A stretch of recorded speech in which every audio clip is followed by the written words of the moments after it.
special ed teacher more money. I mean, nobody does their job for free, and I don't see why teachers are expected to be not included in that pool. And special education teachers, it's just like when you go to see a neurologist, you pay more. They charge you more. I think it's just a fact of nature that people in these jobs that require more skill, it costs more. I mean, I hate to bottom line it like that, but nobody works for free. And I think a lot of times people think that teachers are supposed to do it just because of the altruistic, I'm a teacher, I love to educate. I'm not saying there's a lot of teachers that are like that, but it's also their job. They have to pay their bills, they have to get paid, and they deserve to get paid based on the schooling that they went for, the degrees they had to get to do it. A master's degree isn't cheap, but it's also that every kid has you can't just create a across the line. One size fits all. Every kid has a different needs. Yes, and that's what that IEP stands for. Yeah. It's individual education plan. So if they have a need in their plan that you have to pay a one-on-one to come in to do that, and that drives the costs up, but that's what you have to do. I mean, that's what's the law. They have to have what is agreed upon in that education plan program. Let's take a quick break. Want to get some sponsors in here. We will be right back with Carolyn Wilkinson from Methuen SEPAC. We see your comments. There are some. Huh? We had an internet hit here, but okay. I'm guessing it's back. Seems like it's back. Yep. We'll make sure that during the break. We'll come back at you right after this on Looped In Live, presented by Methuen Family Health Center.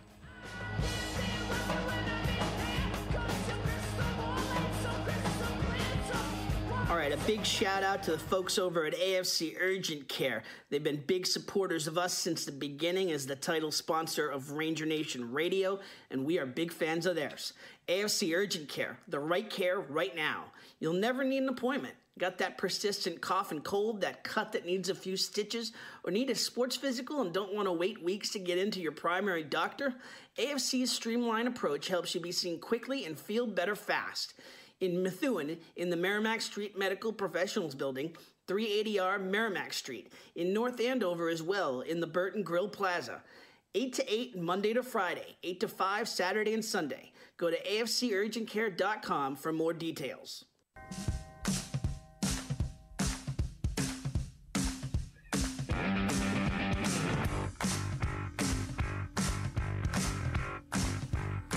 Back here on Looped In Live, presented by. Someday I'll learn to wait for the finger point. No, it's like everything here is a little bit spooked. Yeah. Today, so we're all playing catch up. Yeah. Hill House has infected the building. Yeah. Maybe. Yeah. All right. Because it all started with that interview. That's all I'm saying. Yeah. Yep. All right. Want to give a shout out to Methuen Family Health Center. Family is everything. That's why it's right in the name at Methuen Family Pharmacy, where you can get pharmacy services by the Methuen community for the Methuen community. You don't have to be a patient of Methuen Family Health Center to use the pharmacy either. Drop by 147 Pelham Street in Methuen, right off exit 47 on Route 93 near the junction of Route 213, and get your medication from the friendly faces you already see in your neighborhood. Learn more at glfhc.org/pharmacy. Huge shout out to the folks at Methuen Family Health Center for all that they've done for us, both on the newspaper side, on the show side. We'll get into some stuff next week. They've had some great fundraisers as of late. That a great comedy program that they had, raising some money locally. We'll talk a little bit more about that next week. But huge shout out to the folks over at Methuen Family Health Center. Also, want to tell you about the Edwards twins. You see the banner on the screen here, but I can't implore you enough to get out to this show December 1st, 8 p.m. You're looking for just a great family night out. It's one of the better things that we've done as a family in a long time. I will just say that. Last year's show. It is a fundraiser for the Methuen Ranger Marching Band. The Edwards twins, they're two brothers. They bill it as Two Brothers, 100 stars. They do impersonations of everyone from Ray Charles to Elton John to Billy Joel to Lady Gaga, Bette Midler, Cher. It's like brothers doing. When I tell you that it's so spot on, whether it's a guy or a woman, it's just phenomenal. This time they're doing their acclaimed holiday show. They have a base in Las Vegas. They do a show in Las Vegas, and then they travel the country, and especially during the holidays, they do a special holiday show. So we're gonna get to see that this year on December 1st.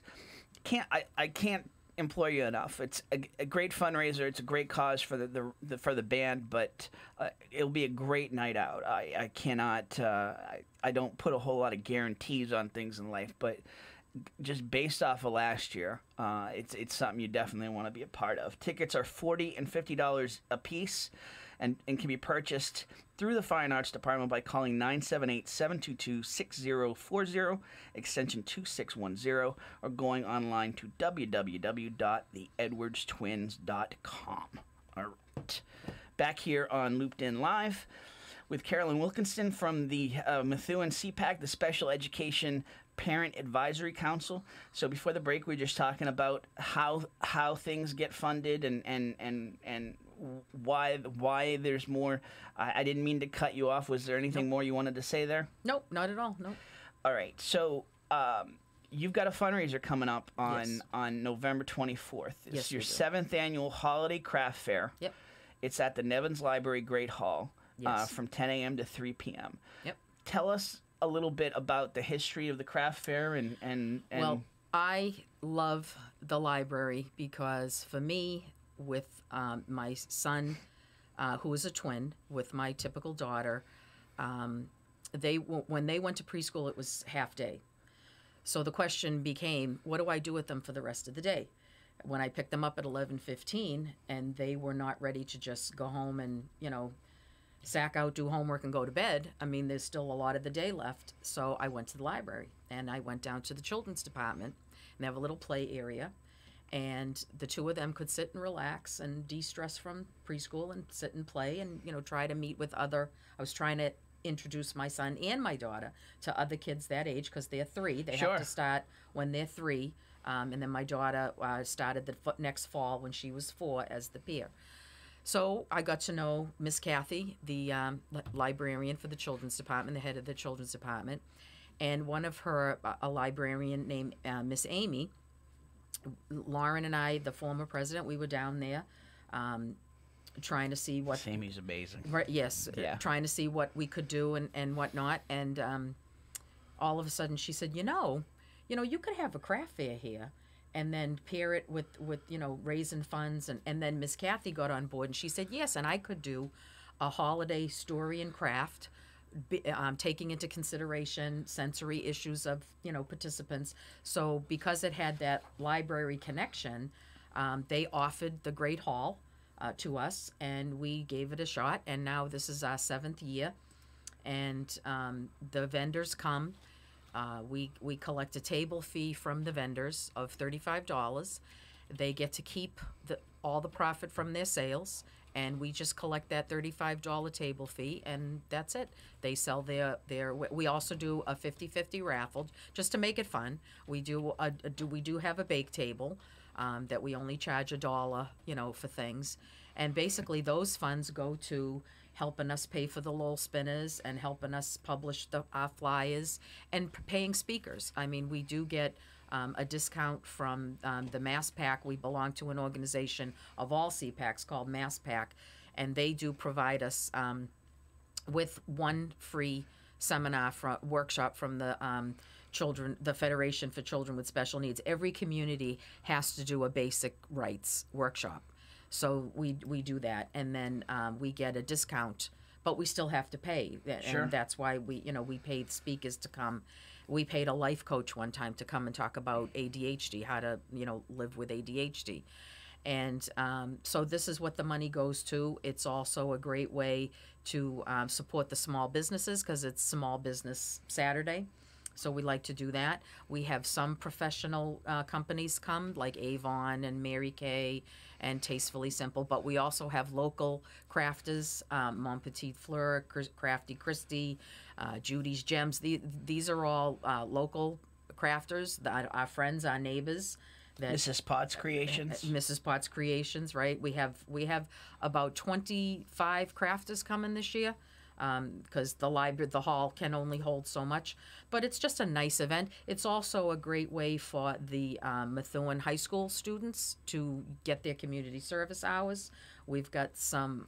I just heard this morning. I reached out to the faculty advisor for National Honor Society. A couple of those members are coming to volunteer. My children have volunteered. They get their community service hours. This event, and then our other event we do in the springtime will be more of an informational resource fair. We could literally do 2-3 hours on just what the library alone does. Absolutely. I mean, absolutely. it's the programs that they provide. Yep. Again, this is one of those areas where, as much as Methuen's the hometown I've always been searching for, I've lived in a lot of different places. And so this is one of those areas where I can give that perspective that this library is unlike any library I've ever seen, including places like Chapel Hill, North Carolina, which are in university town. You'd expect great library there, but this library is just it's wonderful. Amazing. It's amazing resource. When I was looking around to figure out what to do with them and to stimulate them and expose them to things, and we actually work with Miss Kathy, and now every summer with all those wonderful programs that she runs in the summer for all the different age groups. She offers a sensory-friendly story and craft. Now it's on their schedule just automatically. And, that's a great thing because it addresses all abilities and everybody's welcome.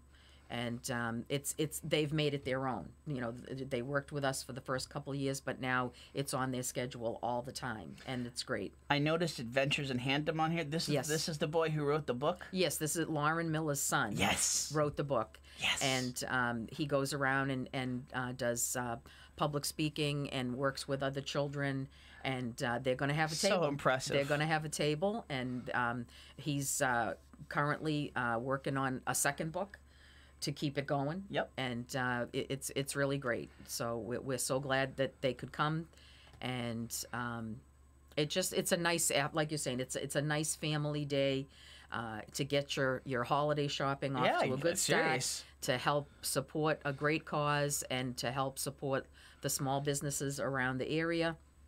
And we're so thankful to the library for continuing to support us to do that. And a nice respite from Black Friday too. Yes, yes. It's a little less frenzied. Yeah. That's why we do the bake table. That's why we do the 50-50 raffle and the craft for the kids, so that they can take a break. Sometimes they need to get away from the actual Great Hall where all the vendors are. They can go do the craft and then maybe come back. We serve coffee, and we just try to make it casual and fun. And just beneficial to everybody, all the way around. I just want to say also that a couple of years the parking was an issue, but through the generosity of the Methuen Police, they've allowed us to tell people to park at the Quinn Building. So that always helps because parking can get at a premium. Which is right down Hampshire Street. Right. Like if you're coming off the highway, it's just a right onto Hampshire Street, and the police is right there, and that's the Quinn Building. Yes. As long as they don't go into the police parking lot, they need to go into the Quinn Building parking lot. When you go into the parking lot, you're taking a right. You're taking a right. Yeah, and so that's great in terms of some additional parking for sure. Yeah. Holiday story and craft for kids, like you said, 50-50 cash raffle, bake table. How can folks get involved if they want to volunteer? Our Gmail is checked constantly, so it's MEthuenSEPAC@gmail.com. Or you can reach out on our Facebook page and private message the Facebook page. We're always checking. We're always looking for help. I'm actually looking for board members to come on board. I'm looking for anybody really, and I understand as a parent it's very difficult to find time. once your kids get to be active with 3 teenagers, I constantly am dropping off, picking up, bringing here. And it took a lot for me also when they were younger to be able to get out. But it's so worth it, though, because you establish connection. You get to know what's out there. You get to learn about it. And then it doesn't kind of overwhelm you so much if you take the time to maybe go to a meeting here, a meeting there, collect your knowledge and try to figure out, nobody can get through this alone. And we are a community, and, we want parents to know that even when you get the diagnosis, there's somewhere that you can go to try and figure it all out. Yeah. And that's important. So does it serve as a support group in addition to being the advisory that's component? One of the other things that we do. We have a support group that we call Chat. Come hang out and talk. And that's very casual. We do it maybe every other month, and it's just a bunch of us that go to Dunkin' Donuts and just sit there and talk. And it's not topical. We don't have a speaker. It's none of that. There's no attendance. There's no sign-in sheets. You just sit down and say, hey, how'd your week go? Be around other adults and share stories among folks who understand. Guess what my son did this week, or guess what happened to my daughter, and well, what did you do when that? That's what it's all about. Yeah. It's all about, hey, how did you handle that? Or somebody will say, well, my child did that, and this is what I did. And, it just really helps people to know they're not alone. So Brian, the notorious BYG, Brian Gaspar mentioned Lego block party for kids grades K to 4 from 11 to noon. Yes. So they got a little something to do during the shopping. So if you're worried in terms of your kids, if your kids are grades K through 4, I imagine they'll let the 5th and 6th graders in too. Right. But you can go to the Lego block party in the library while the craft fair is going on. And like I said, that's a shout out to Miss Kathy, because she really tries to think about providing activities that typical and special needs kids can do together. And it really helps them bond outside of school, in the community, because it isn't just all about seeing each other in school. Yeah. You're going to see each other at the park, or at a sporting event, or just out in the community. Socializing, it's a crazy concept among typical kids. Yep. Let alone kids who even need it more. Exactly. Yep. I wanted to kind of just ask you, is there a day where, do you want to get to that day where we don't have to categorize, or is that really not the thing? Like, we always will need to know that we have special needs kids. I want to get to the day where, if we do have to provide services for a child, that it's not seen as such a big deal. Yeah. It's funny, my oldest son, he just turned 18, and when different topics have come up that I've, politics, because he voted in the election because he turned 18 on Halloween, so he was eligible to vote. So when things come up and we're talking, and he'll say to me from time to time, Ma, he'll say, that's a problem of your folks, your generation. Me and my peers, we don't feel like that. We don't react like that. And to them, it's like, we're used to seeing kids do different things, and we know what it's about. And I'm thinking to myself, well, that's what we want. We want them to just say, oh yeah, that's Joey. He does this, or he does that, or he'll calm down, or even to help him. To be more open to not just being that outside observer, to go up to a kid that might be having a problem and saying, you okay? Yeah. Can I get you some help? Just on a human to human basis. And I think that's what we want to work towards, that, yes, there's challenges, but it's not a big problem or issue. It's just, like I said, I want my son to know that this doesn't define you. It's just part of you. Yes. That's what it's all about. Whether it's special needs, mental health, yep. Just like you said, you got a broken leg, you fix it. Right. You got some other things that you need to deal with, you deal with them, and it's just part of who you are. It's just part of who you are, and I see it, and tell me if I'm wrong, but I see there's progress. Yes, like yes. I'm not 20, gonna, right. 20 years ago, Yes. there was gigantic Different, the big neon gap. labels over kids. Yes, and yes. and at the same time, no resources for right. the parents, and we didn't have the internet, or we didn't have any sort of real. There was a lot of pockets of loneliness in terms of not and in order understanding. to become informed was such a monumental task that's the whole thing right there. If I can help another mother that's just starting out in this process, and give them information so that they don't feel like they just climbed Mount Vesuvius or whatever big structures there are. Because it can feel like that. It can. And then it wears you out to go on to the next thing that you have to deal with. Yeah. And a lot of times, parents, they don't mean to. They give up because they just feel like they can't do it. And my philosophy, and Brian and Kerry and all those out there, that have a little bit of experience now that I've been in the system for, 12 years or whatever with my son, I want to tell them, you can get through it, and this is what you need. I wished I had that, and that's how my journey started. I was looking for information. Sure. I was looking to say, well, he's going to go to kindergarten. What am I supposed to be looking for? Yeah. And I didn't know, and that's the thing that bothered me. I don't like to not know something that I should know, because as his parent, like I said, with my typical kids, with any kid, you want to help your child reach their full potential, and it's a very helpless feeling to know that there's information out there that you can't get to.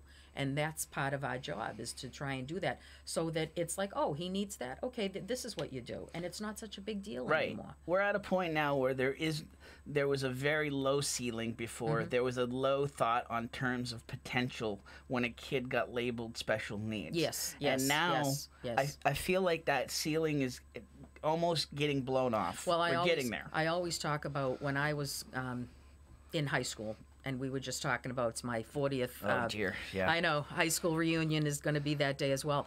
But literally, all the special needs kids were in the attic of the school. Yeah. And if you saw one of them, I hate to put it like that, but if you saw them, But that's what it was. It was one of them. Well, you almost thought that it was a prison break. Yeah. You were like scared. You were like, what are they going to do? Because you didn't they have understand. a virus. Right. Yeah. And all the age groups were in there. There were no separate grades. It was one room with just all these kids. And when I look back on that now, and it makes me sad, because I think about all that wasted potential. Yeah. And when I think about my son, who would have been placed there, and my son is by no means a savant and all that kind of stuff, which that kind of bothers me. But my son... That label, yeah. Well, I think that I don't like that idea that when they hear autism, everybody thinks of Rain Man. Yeah. Because, or somebody will say, oh, well, your son's autistic, he must be good in math. No, he's not. He's average. And most of them are average kids. But if their needs aren't addressed, then they will fail and will falter. My son right now is getting the majority of his grades are B's, B pluses. He gets a few A's, a couple of C's. But I think it's great. I love that. He's not like Mr. Genius, but he's not so terribly stunted that he can't get good grades. He gets great grades. And I think people need to realize that there is the payoff, because these kids grow up and they become adults. And in order to make them productive members of this community, because a lot of them will stay in this community, that needs to be addressed. And whatever we can do to help parents get them there is what I feel the purpose of our council is. We'll need to get you connected with Matt Setchell. Mm-hmm. He's got a chalkboard car. It's a really unique thing. Oh, nice. And he said, I'd like to offer up my services volunteering for any summer event. Or car was actually bought from my favorite special needs teacher from MHS. So that's very cool. We'll get you connected, Matt. Yeah. I think, it's a situation where the kids are just... They're such amazing kids. Yes. And I think now we're seeing this in a whole different group right now. We talked about it a little bit last night on Ranger Nation Radio. The unified sports at the high school. Now the basketball is moving into the middle school ages. I think it's just a phenomenal program in terms of integrating and giving special needs kids an opportunity that, again, they may never have thought about before. Exactly. My son has been lucky enough to play basketball for Methuen Youth Sports, and he's in the Boy Scouts working towards his Eagle. And Wow. A lot of that process has been about educating the adults in those programs. Yeah. I've spoken to Bill Pear on occasion if he's ever has any questions about these kids. I've spoken to Scoutmasters who all of a sudden are noticing an influx of what we call higher functioning special needs kids. And it's like, well, you things are different. I want to give a shout out to Larry Giordano that you had in recently. My son was in the very first special needs karate program. Oh, yeah? It actually started at the Y. Yep. It was supposed to be a lot of different karate studios were supposed to come in and keep up with it, because it was started by a karate student of another dojo, and all of a sudden they all disappeared except Methuen karate. And my oldest had taken karate with Methuen karate, and had faded out. But then my special needs guy, he wanted to do it. So I said, "Oh, this is great. It's at the Y. We can go. We can do it." I remember saying to Steve, "This is the difference. You have to stay with them." Because the minute you walk over, all the kids with ADHD, what are you doing? Yeah. What's going on? Right. And I have to honestly say they evolved it, and then because everybody's learning. Well, and then because they were the last organization to stay with it, Larry said, "I want it at the dojo," and I think that's the best thing he could have done, because now the kids had something to talk about, like you're saying, socialization. Yeah. Who wants to go in and say, "Well, yeah, I took karate at the library." Now they can go in and say, "Yeah, I went to the dojo last night and I had this one," and it gives them just another thing in common in that typical world that they can relate to. And the fact that he's kept that program going is just great. And and every year he comes to our resource fair, has a table, letting parents of special needs kids know, give your kid a chance. Yeah. Have them try. Yeah. I mean, I wasn't always sure that my son was going to be able to play basketball or go in the Boy Scouts or take karate.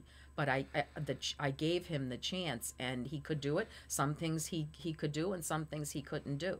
So I'm glad he was at least given the opportunity to try, and that's what I think is part of it too. The craft fair. Yes. Is, now it's funny. I asked you, and again, I said we'd talk for 15, 20 minutes. 15, 20 minutes turns. I know. Especially when we're just having It's a a big conversation. topic. It's a big topic, and it's an important topic, and so I really appreciate your time. No problem. We've gone past what I asked you for. So the 7th annual Holiday Craft Fair, Saturday, November 24th at the Nevins Library Great Hall, 10 a.m. to 3 p.m. Yes. A great spot to do some holiday shopping that's not Black Friday. Yep. You'll have a lot of local vendors, as Carolyn mentioned, Mont Petit Fleur, Mrs. Potts Creations, Judy's Gems. Accessorized by Kathleen. And then you'll also have Avon Tastefully Simple, Right. Mary Kay, some others there. Just a great time. There'll be a 50-50 cash raffle, a bake table, a lot of things going on. A great day to fundraise for Methuen SEPAC, the Special Education Parent Advisory Council. For parents who see this and we're like, I didn't know. Right. Because there's still a lot that there's are... still a lot, people Yeah. that don't know that we exist. Email methuencpac@gmail.com for more information. And About anything. I know you'll get them immediately into the mix. Yes, I will. Yes, and as a matter of fact, if anybody out there likes to bake and they want to donate some baked goods, just send me an email, and all donations are cheerfully accepted. I think Brian put a link to a volunteering thing on Sign Up Genius. Okay. I think he might have put a link in the comments there about being able to. So Absolutely, that's great. So, can Carolyn stay president when her son is out of the school system? No. Really? No. You cannot be an officer once your child graduates Okay. or is out of the system. But I can still belong to the CPAC as a whole. Sure. I just can't have an officer position. This is and this is a whole separate show that we can do because it's something I'm very passionate about. My niece is in this situation. When you age out, and Yes. this 18 to 22 range Yep. is even more critical. Yeah, well, then in a lot right. of times. Then So- you have to go to the state system, Yeah. and you have to get involved with DDS and all of that, which can be very daunting. But there's good support in the IEPs. They have to take transition planning. Yes. They have to address that specifically. So it's not like you're just going to be totally cut loose. It is scary, but then again, the more information that you can gather, the better off you're going to be. I just also wanted to quickly mention too that part of the what we do with the proceeds, we actually for the second year, will be our second year, giving 2 scholarships to special needs, one special needs graduate that's actually going to graduate, and to one child that is turning 22 and will be finished. And it's a $500 scholarship for each person, and we'll have those applications out. They'll be on the Navient site through the high school. John Crocker helped us out with it. We had a committee. It was the brainchild of the former mayor, the former treasurer, and the former president, and then we took it and expanded it. We have a committee that reviews the applications, and we gave them out for the first time last year. So that was very exciting. It was something that took 4 years to do, but Yep. we got it done, and we're very proud of it. And that, because a lot of people want to know, what, when they give their money, what does it go to? Sure. And that's what it goes to. We do our scholarships, we do our craft fair, we do pay for our speakers, pay for our brochures. We now have our brochures at every school in the system, upper lower school. So we need to, pay for those costs. But that's why we, every single penny, we're all volunteer, like I said, and every single penny goes right back into all these programs and speakers. Fantastic. We will keep putting this out there through, right up till the event. Thank you for everything you do. Oh, really. No, thank you. You're welcome. And to Gina Bozak and the whole system and all the parents, the work that you're doing is just amazing. It really is. Thank And you very much. it's so needed in this community, and it defines us. It's just the definition of community when Yes, you can yes. bring people together Yep. like this. Yep. And so, just a huge thank you for what you do. Huge thank you for coming in today. Oh, you're welcome. I was so pleased Awesome. to do it. Yep. Anything else that we forgot that you want to get out there before I let you go? Right now I can't. I think we'll go. Well, the next event that we will have coming after this, like I said, in April, is what we call a recreation and resource fair. Okay. And the word fair is a little misleading. We do have vendors, but they'll be from organizations that provide services. Yep. And we try to show parents what there is out there for their kids. Like we'll have karate studios and Surfing with Smiles, and all the Commonwealth Learning Center comes from Boston. The Eunice Kennedy Shriver Foundation comes. Autism Speaks comes. They have informational tables. The Federation for Children with Special Needs comes. Their Family Ties program. We try to distribute all update, current information of whatever programs are out there.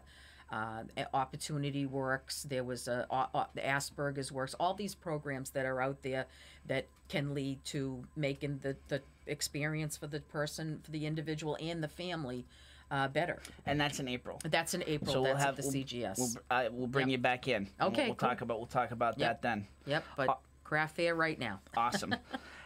I wish you a phenomenal Thanksgiving. Oh, And, you too. And then we'll see you right afterwards on 7th Annual Holiday Craft Fair, Saturday, November 24th, Nevins Library, in the Great Hall, 10 a.m. to 3 p.m.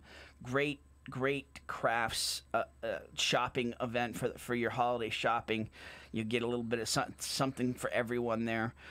Some great events going at the library for kids during the craft fair. So Yep. awesome. All right. Again, thank you to Carolyn Wilkinson from Methuen SEPAC.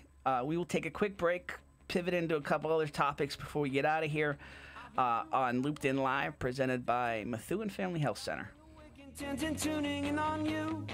If I was young, it didn't stop you coming through. Ow, ow. Everyone is cashing in on social media, and all marketing roads lead through social media. If you want to make a splash here in the Merrimack Valley, you need to tap in. This is where the new CEM podcast studios come in. Of course, you can spend your time, energy, and money learning how to wrangle technology to make a podcast instead of running your business. Or you can invest in telling everyone in the Merrimack Valley, Massachusetts, New Hampshire, Maine, the Seacoast, or everywhere in the world about your great business, product, service, or yourself. The CEM Podcast Studio is a local audio and video studio dedicated to the craft of podcasts. Their studios feature state-of-the-art recording and mixing equipment designed specifically to produce the best audio and video podcasts. Best of all you need to worry about is your show, your business, and your brand. We do the rest. Call 978-686-9966. That's 978-686-9966 to schedule a no-obligation tour of the CEM facilities and meet with a podcast specialist. Or go to CEMpodcast.com to find out more about podcasting services. CEMpodcast.com, your window to the world. I love talking about my man, Val Davila. It's a dream to own your own business, and Val and Susan Davila made that a reality in February 2013. They started with just 2 insurance carriers, but now right-in-place insurance for Progressive, Safeco, Pilgrim, Plymouth Rock, and Mapfre, just to name a few. Need auto insurance, renters, commercial, or home? Davila and DeFusco prides itself in having lifelong roots in the Merrimack Valley. Put their experience to work for you. Visit them at 225 Broadway or call 978-241-7950 for a free quote, or visit them online at daviladefusco.com.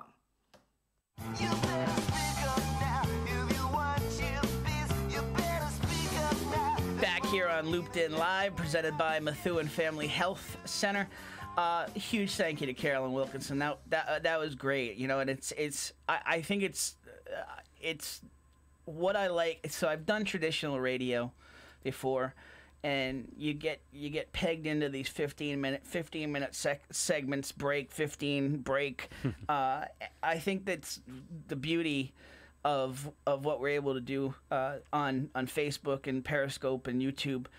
It's a topic that doesn't just fit into 15 minutes, and sometimes you just get in a great conversation where you're getting a lot of good things out there, and it turns into 50 minutes. Take the ball and run, sure. Absolutely.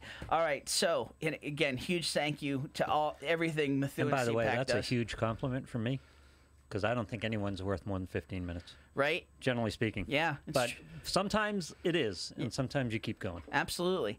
So we've got, I think we've got you say we have the interview queued up? Yeah. All right, so He says cautiously.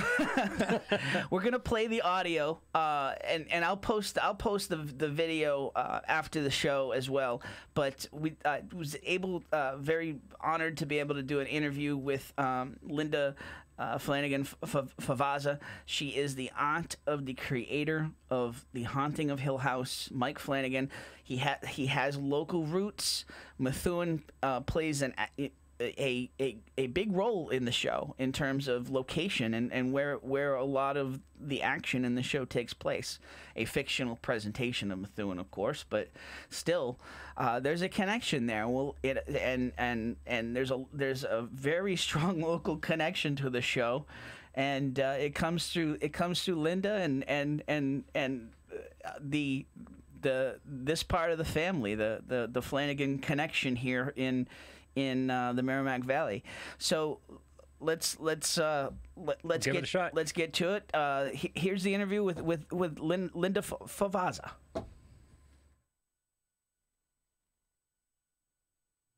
All right, we're here with Linda Favaza. Linda Flanagan Favaza? That's correct. Yes.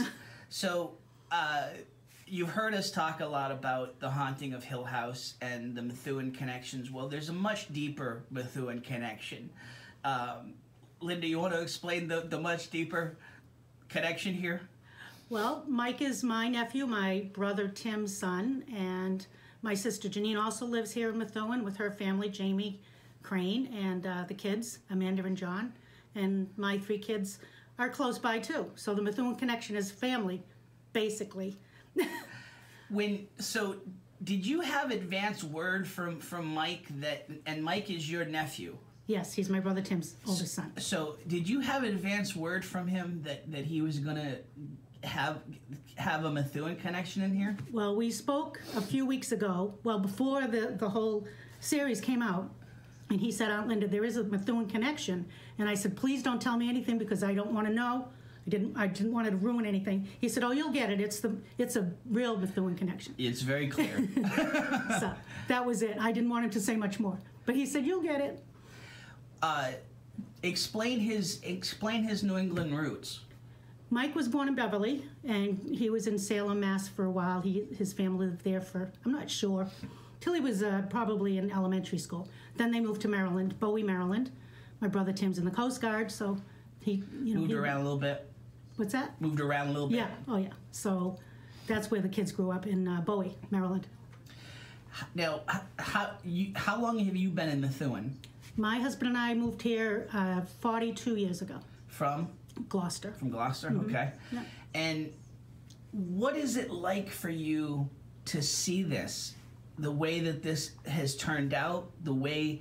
I mean, you've been a big fan of his from the get-go in everything he's done. Right. Let's start there in terms of just, you guys have been some of his biggest supporters. Well, we tried, he, at a young age, he would tell my kids stories of horror on the swing set. He was 9 or 10, and, even younger, who knows?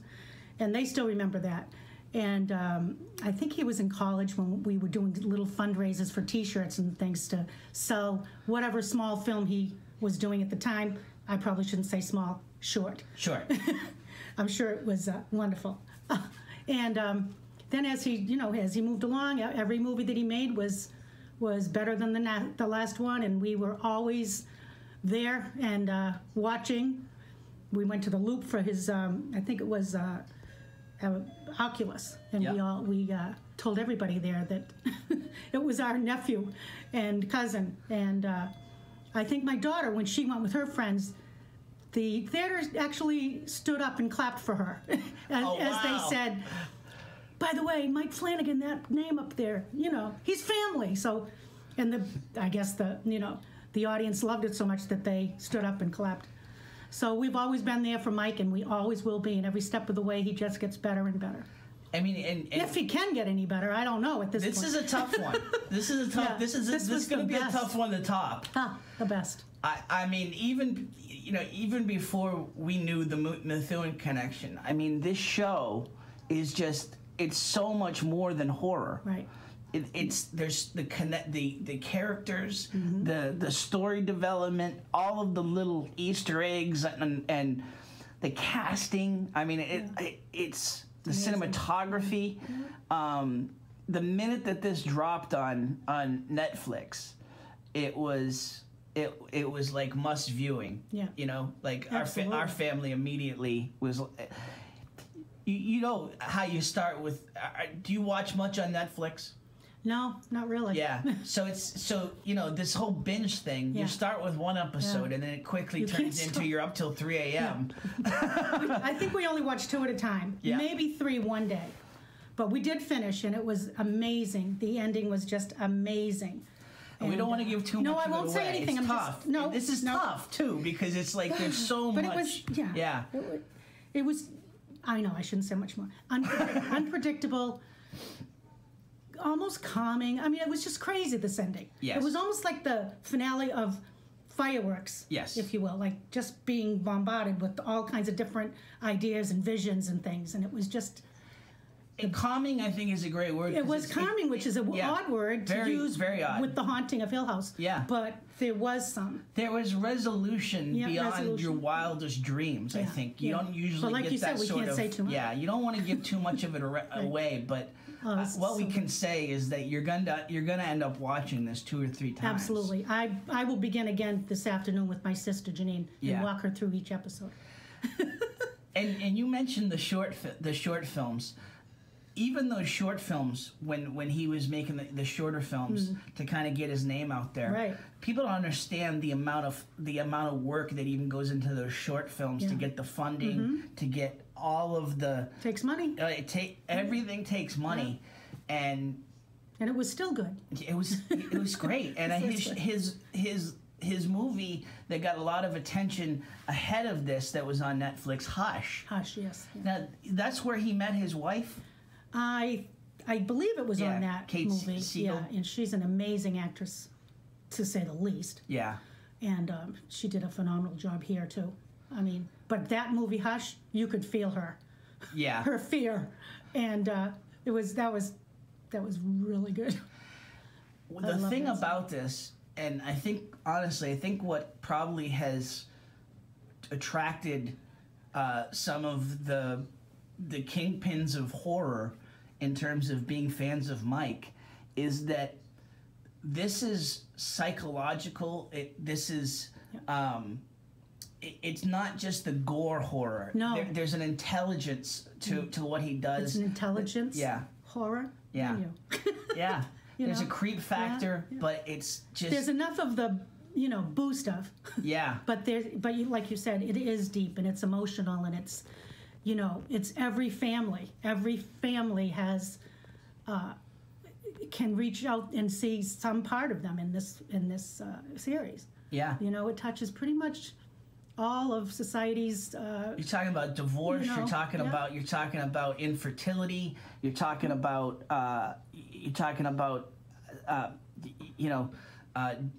gender issues and bisexuality and all sorts of different issues in Children's nightmares. Children's nightmares. Raising kids. Absolutely. Trying to make money flipping houses. I mean, Yeah. right away that's a challenge because you have kids that want a place that's settled and that's there. So it's everything. It's really, it touches most of society's blessings and ills, if you will. The way they go back and forth between the families. That's the best. It really is. Yeah. I mean, the little kids, I think are some of the best actors in the Superb. series. They were so good. They really were. And I'm sure that has a lot to do with how Mike interacts with kids himself. He has a few boys of his own, and how many kids does he have? He has 2 boys right now, Yeah. and he's about to be a dad again.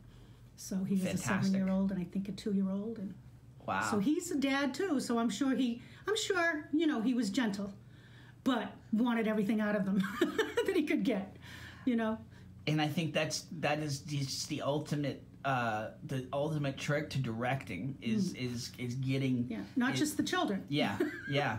And I think it showed that everybody pulled their weight and everybody worked together. Yeah. And that's how it came across to me.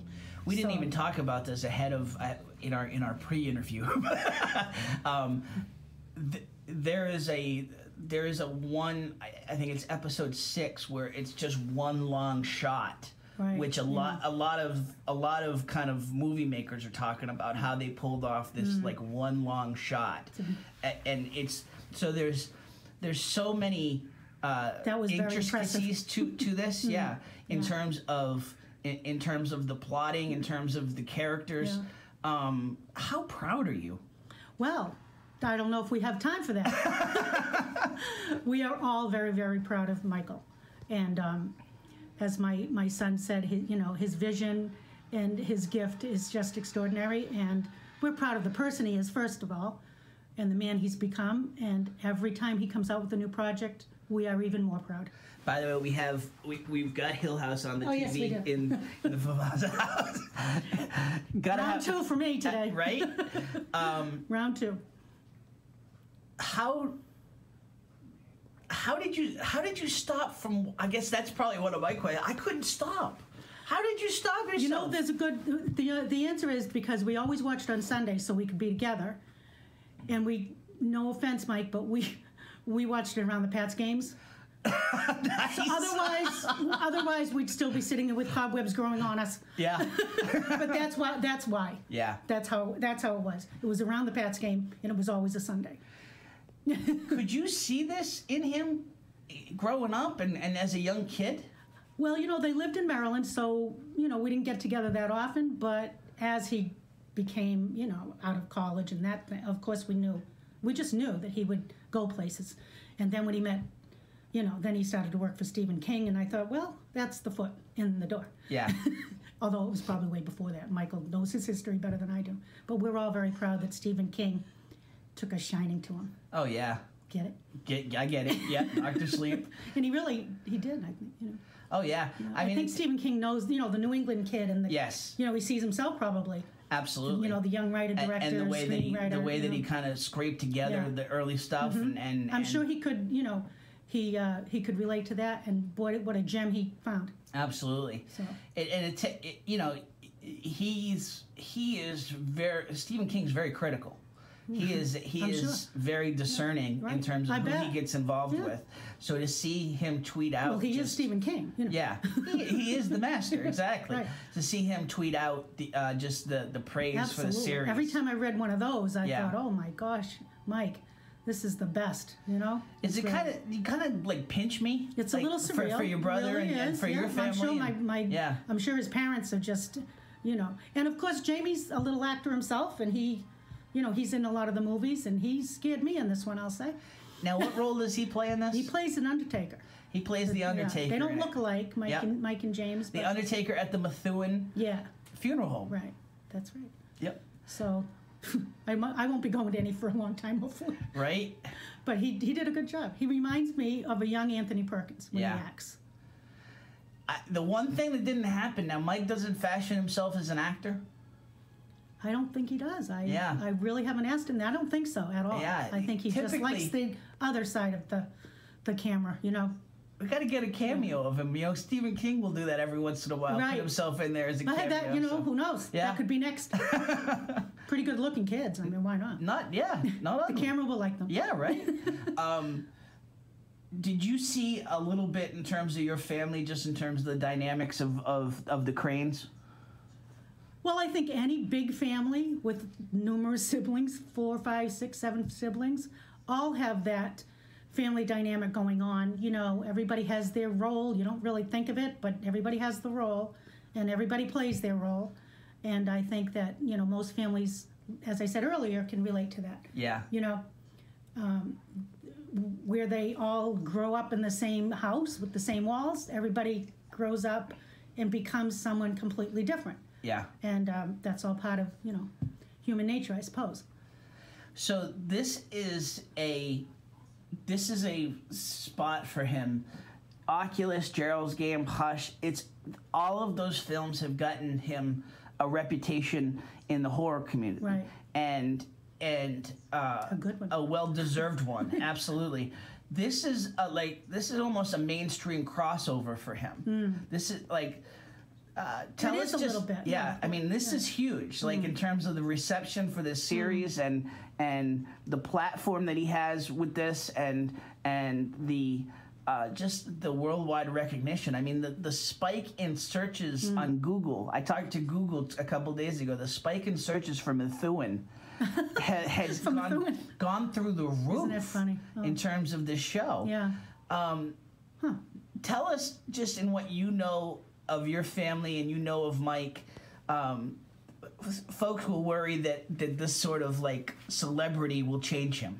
Oh no, I can't imagine that. Yeah. No. You know, he's down to earth and he's a gracious young man. There's none of that at all that I fear. Believe me. Yeah. No.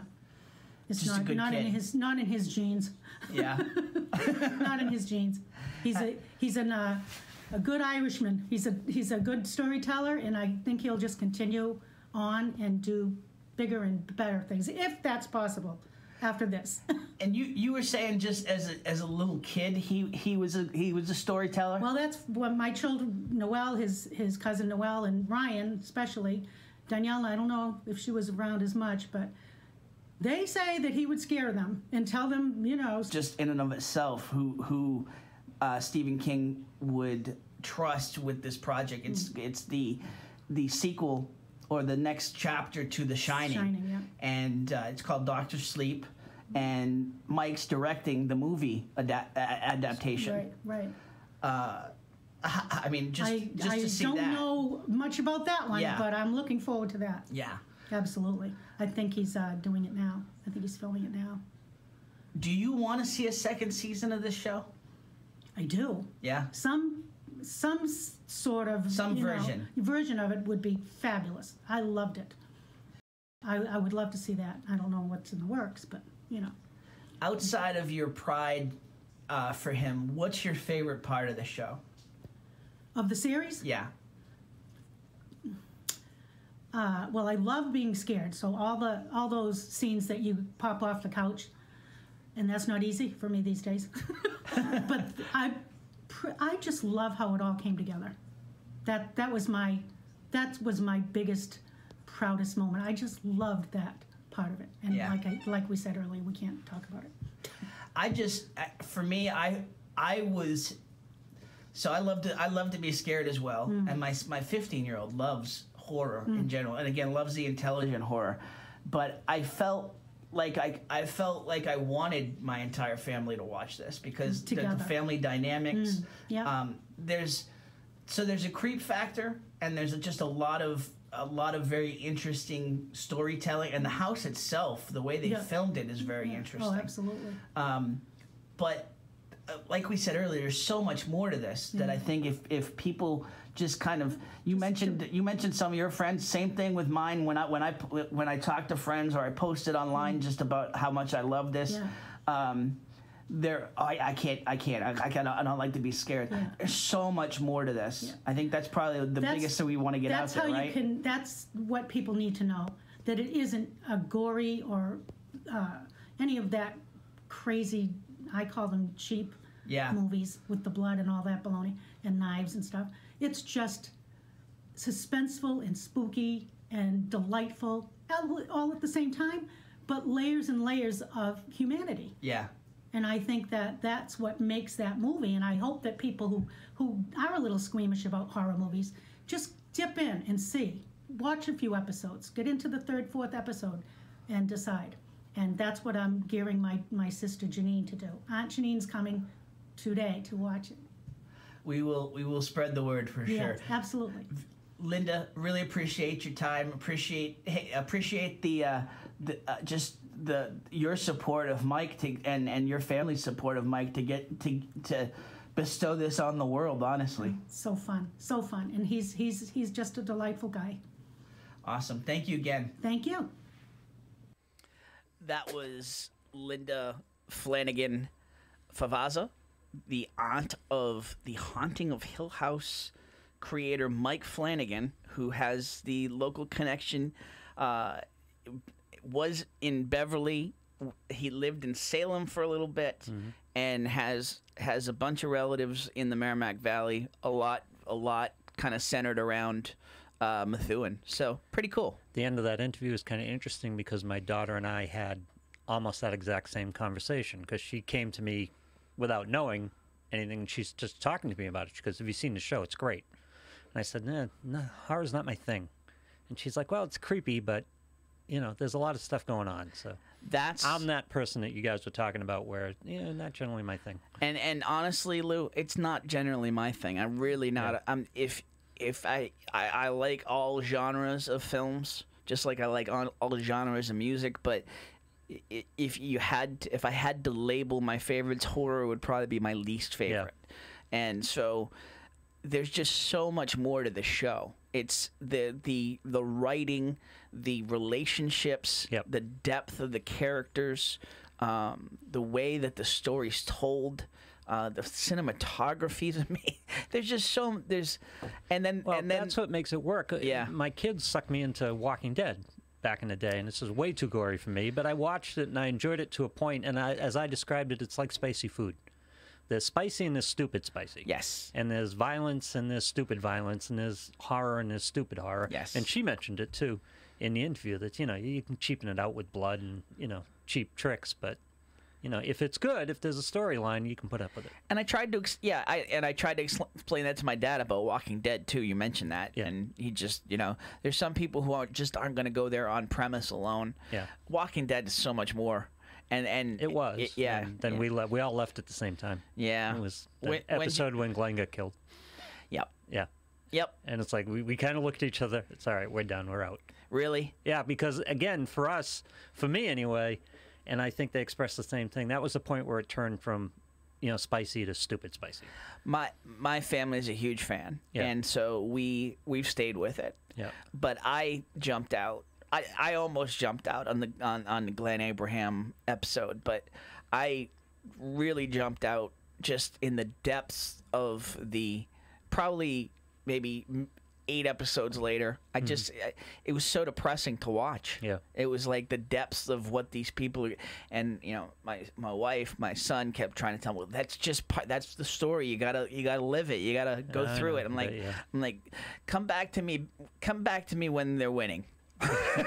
Yeah, I know. And we've talked about it. We talked about it with Val. It's like the Hollywood ending now is the bad outcome, and it's like I want the good outcome. I want to win. I want to feel good. I want to walk out of a movie theater feeling good. And it both in movies and TV now, the unexpected, whoa, I didn't see that coming is now the norm. Yep. And it's like, okay, great.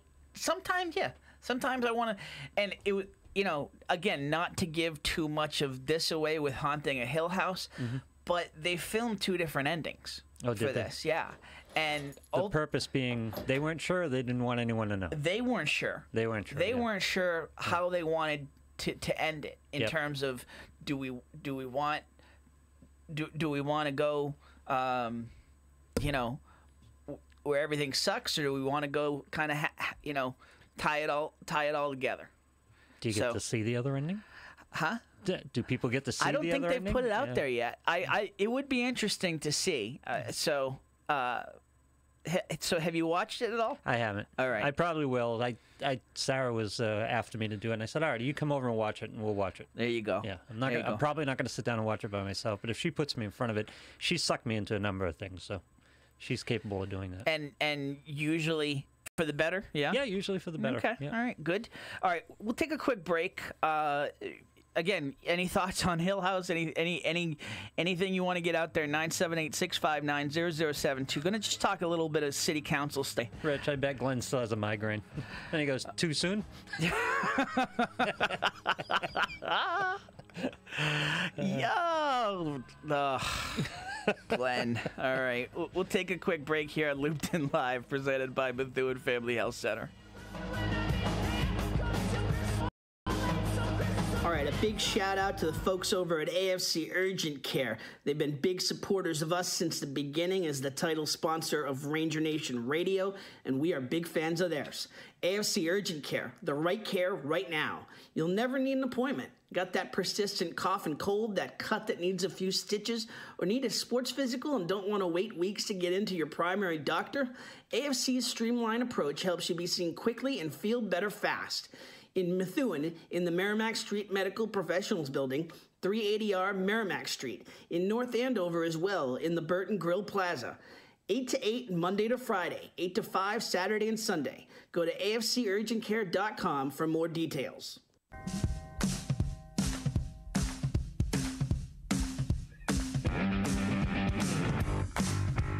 Back here on Looped In Live, presented by Methuen Family Health Center. Lou and I talking a little bit more about Glenn during the break, and he's the emotional center of The Walking Dead. And deserved a better death. He deserved a better death, and yeah. They had already killed him at least once better. It's true. In the episode where he went onto the dumpster should have been his death. Although I hated that guy that he was with. I can't even think. I hated the outsider guy that he was with. Yep. That led them into it. Got 3 other people killed ahead of that. Anyway. Yeah. We've lost a bunch of people here in terms of like, what are you talking? All right, so let's talk about a couple of things that folks need to know about, just in terms of what's going on around Methuen. All right, so last city council meeting, and by the way, I'm posting kind of a recap of the last city council meeting up on loopweekly.com a little later today, but I gotta say, Michael Kay, the one of the announcers for the Yankees, Fordham grad, I know him, and so I hate listening to I used to hate listening to him with John Sterling. I hate, John Sterling. Yeah. The Yankees. Oh, come on. I keyed. It's like Johnny Most. It's like Joe Castiglione, actually. I don't want to admit to that. Yeah. That's an off-air story. Yeah. But John Sterling and I had an amusing relationship while I worked with the Yankees. But Michael Kay, the Yankees are known for long games, and especially against the Red Sox. Yeah. So Michael Kay will, if the game comes in at under 3 hours, he'll say, in a very manageable 2 hours and 47 minutes. Well, I mean, this city council meeting comparatively came in a very manageable 2 hours and 47 minutes. They were done at 9:47 on and it wasn't their first rodeo. Exactly. Well, I mean, we're not that far removed from the 7-hour meetings. Yeah. They're reining in the speaking a little bit in terms of the 10-minute rule. It's leading to just, I think, better discussion overall. Not on the spectrum of sexiness, not the sexiest meeting in terms of topics, but did hear some things. So, one of the big things to come out of it is that the transfer station being closed has been a huge issue here in town in terms of not being able to dump trash off of the transfer station off of Huntington Avenue, and so they finally came to an agreement with a residential company that will pick up the residential construction type garbage. So they've got a 1-year deal with waste management out of Londonderry. It was very kind of crazy. They put it out for bid. They got 16 companies showed interest. Only one bid on it actually put in the official bid. So there was a lot of discussion. Well, best deal we can get. They're just going to do a short-term deal with this company. There's an option for a couple more years, but I think they're going to put. Look, it sounds like they're going to put this, and they're definitely putting the construction, the constructor part of this, the non-residential waste part of this, out to bid in the spring. This only applies to residential. Okay, so if you're trying to dump construction, building materials in mass, you're not going to be able to at the transfer stations. But starting November 13th, this week, it's back open to residents. What happened to the transfer station? So they basically didn't have a contract.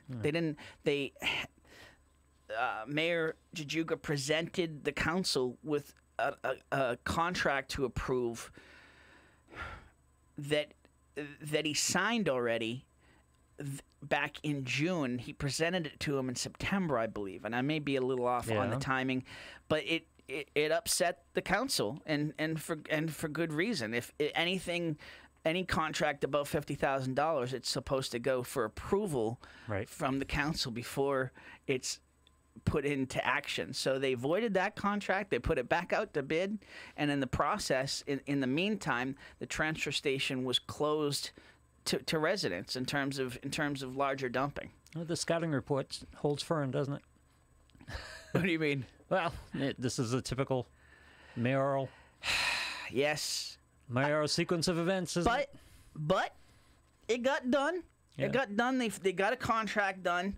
Hey, listen, in terms of the spectrum of what we've seen over the last 11 months, Mayor Jajuga's on a little bit of a good streak, getting this transfer station contract in.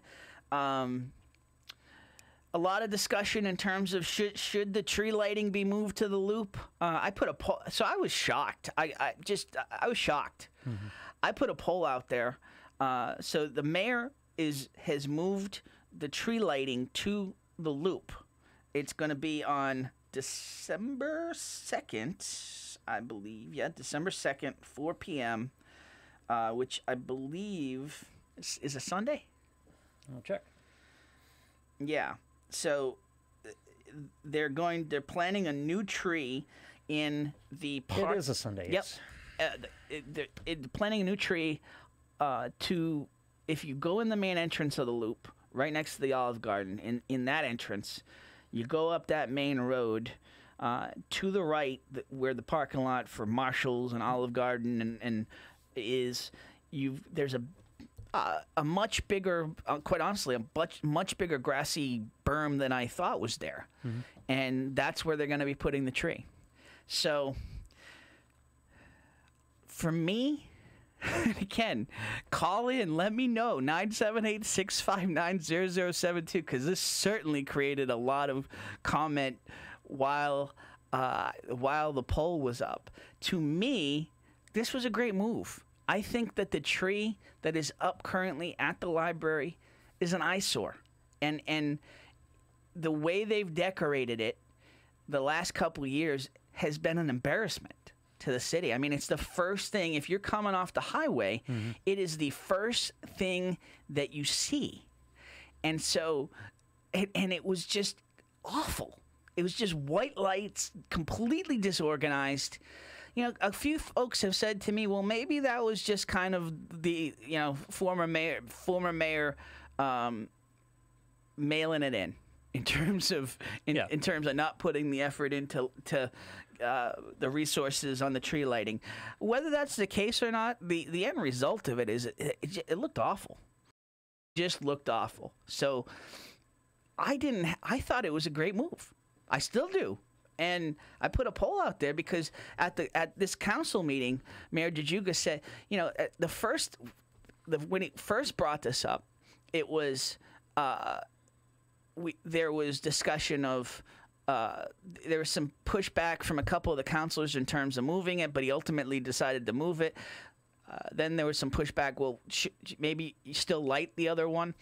And at this past council meeting, Mayor DeJuga kind of hedged his bets and said, I think between folks in the office, folks in City Hall, he was starting to get. He was like, I think I'm starting to lean towards lighting the second one as well. No official decision on that yet until we see it lit, but I would imagine that's probably the way it's going to come out, because the poll we took, I expected it to be 80-20, love the new tree. No? No. The exact opposite. It was like 75-25, light the other tree.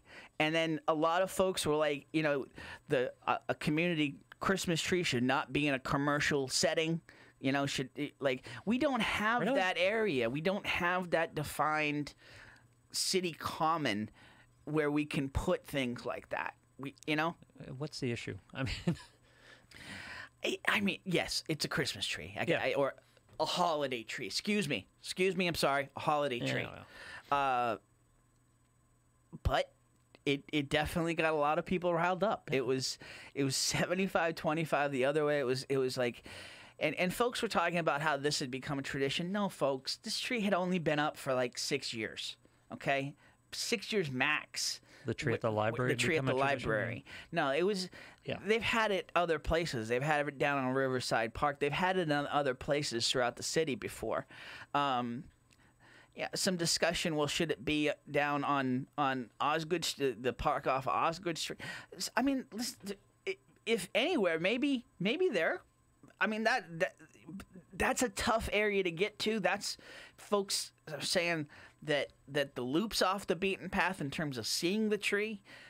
Well, the Osgood Park is definitely off the path in terms of seeing the tree. So, honest to God, is there a state mandate on maximum amount of Christmas trees? Light the library tree, light the loop tree. Well, and that's what a lot of folks have been saying to me. Like, the more the merrier. Yeah. And somebody actually said to me, and this is what really got me kind of turned around on this, not in terms of just let's light them all up. Think of it from the perspective of kids. Yeah. Okay, because I was just thinking of it as an adult. I'm like, that's an eyesore. Yeah. It causes accidents right in front of the police department because people are stopping to look at it. Does it? Because I mean, it's You got tree jams? tree traffic jams. If you think about it as a kid, you just want to see lights. Yeah. It doesn't matter, like, and so The kids aren't keeping score. no, they're not keeping score in terms of how that's winning awards for design. Well, no, How about we throw a couple extra bucks at it? right? Yeah. Of all the things you guys have to deal with, it just seems funny spending any time on this. So the other part of this is that the Santa Parade is coming up on Saturday, and that was a whole discussion. Are we going to have it? Are we not going to have it? We are having it. It is the 17th. It is this Saturday. Let's do. When is it? It's Discussions beyond police staffing? Were there other concerns? So yeah, that was the discussion Yeah. in terms of timing, or in terms of staffing, and the ultimate case was made. Okay, well, we're going to now have Joel Ferretra. And by the way, happy birthday, Joel. Yeah. That's what I was saying. If you're going to light the tree at the library, put some effort into it. That's all. Fix the lights. Yeah. Like just Exactly. get up and make them look good, cause it just. Listen, I don't want to tree shame, but it always reminded me of a gigantic Charlie Brown tree. It just wasn't the best tree Yeah. in terms of Christmas trees. Yeah. But, and again, I don't want to tree shame somebody. There's a Home Depot in town. Let's go get some And by the lights way, the Home Depot is at the Loop. They are paying for all the lights at the city tree at the Loop. So Yeah. thank you, Home Depot. So the mayor, there was a whole hubbub about how we're not moving funds out of the police budget. We're not giving more money into the special events budget. All the money was used for the fireworks display. No more money for Santa. So we're taking Santa away. At the end of the day, you knew it wasn't going to take it away. They would find a way to make this happen. So yeah, they found a way to make the Santa Parade happen. Found a way to make the tree lighting happen. They got rid of. Called it bluff. Yeah, basically they got rid of the riding motorcycles. They got rid of the escorts for each float. They got rid of the honor guard, which I was not aware was getting paid to be there. But I guess the honor guard gets paid to be there. Well, Right. So crime scene vehicles, specialty vehicles, they all won't be there. So the cost is like $8,600, down from like $12,000. So. And in terms of the tree lighting, the tree was donated. The lights are being donated, and they're working out the staffing in terms of Which tree lighting? The Loop one? the Loop one. Yeah. Yeah. So they're working out the staffing in terms of police and how that will be done. But basically, the mayor said from here on out in terms of special events through the end of the fiscal year, we're winging it because we don't have any more money. So. Well, it's been done. Yeah, it's been won before. They'll find a way. Yeah. They'll find a way. How many times have we seen this in municipalities? They try to take the candy away. When the budget gets tight, it's like, we're going to have to cut the football team. Yeah. Yeah, okay. Not happening. Yeah. So that came up. Let's see what else. I got some other notes here. Those were the real big issues. The spending was approved, or the final homeroom petition for the $4 million loan was approved by the council. It has been approved by the state. So it concerns me, the minimization of the state oversight for this borrowing. And it also concerns me that they created 2 new positions, which I wonder where those are going to end up. So when you say minimization, that's what I'm I'm open for recruitment in terms of how I feel about this, but I just didn't understand. They're still got state oversight. Sean Cronin from the Department of Revenue, he's the fiscal stability officer. What power does he have? He's overseeing spending and making recommendations to this new position that's being created, this essentially CFO. Yeah. They're calling it a CAFO, administrative in there too, but it's essentially a city CFO that they're going to be hiring.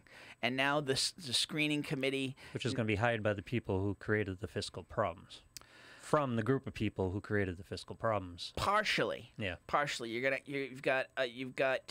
Well, no, actually, a lot of them are community members that weren't part of this. Mm-hmm. Actually, I don't think. The business manager from the school department, Ian Goslin, is part of the committee. That's really it. The rest of them are community members. Basically, the city council had a bunch of picks. The mayor's office had a bunch of picks. And the school committee had one. The state has one. So they'll all be on part of this search committee. Yeah. So, self-management. Yeah, but these aren't people. Not really people that were involved in aren't really. There's no officials. There's no city officials on this. So we'll see how it works out. We shall. My guess it'll be someone very familiar with the inner structure of the city of Methuen. I hope you're wrong, Lou. I hope so too. The cynical side of me says you're probably right. Yeah. I would like to see an outsider. I'm willing to bet no introductions will need to be made. What do we want to bet? I don't know. What do you want to bet? We can bet lunch. Something at Al's. Yeah, exactly. Yeah. I'm gonna say it's an outsider. Well, that would be great. Yeah. So. But what power does that? I haven't looked into it. What power does that position have? A lot. Okay. A lot.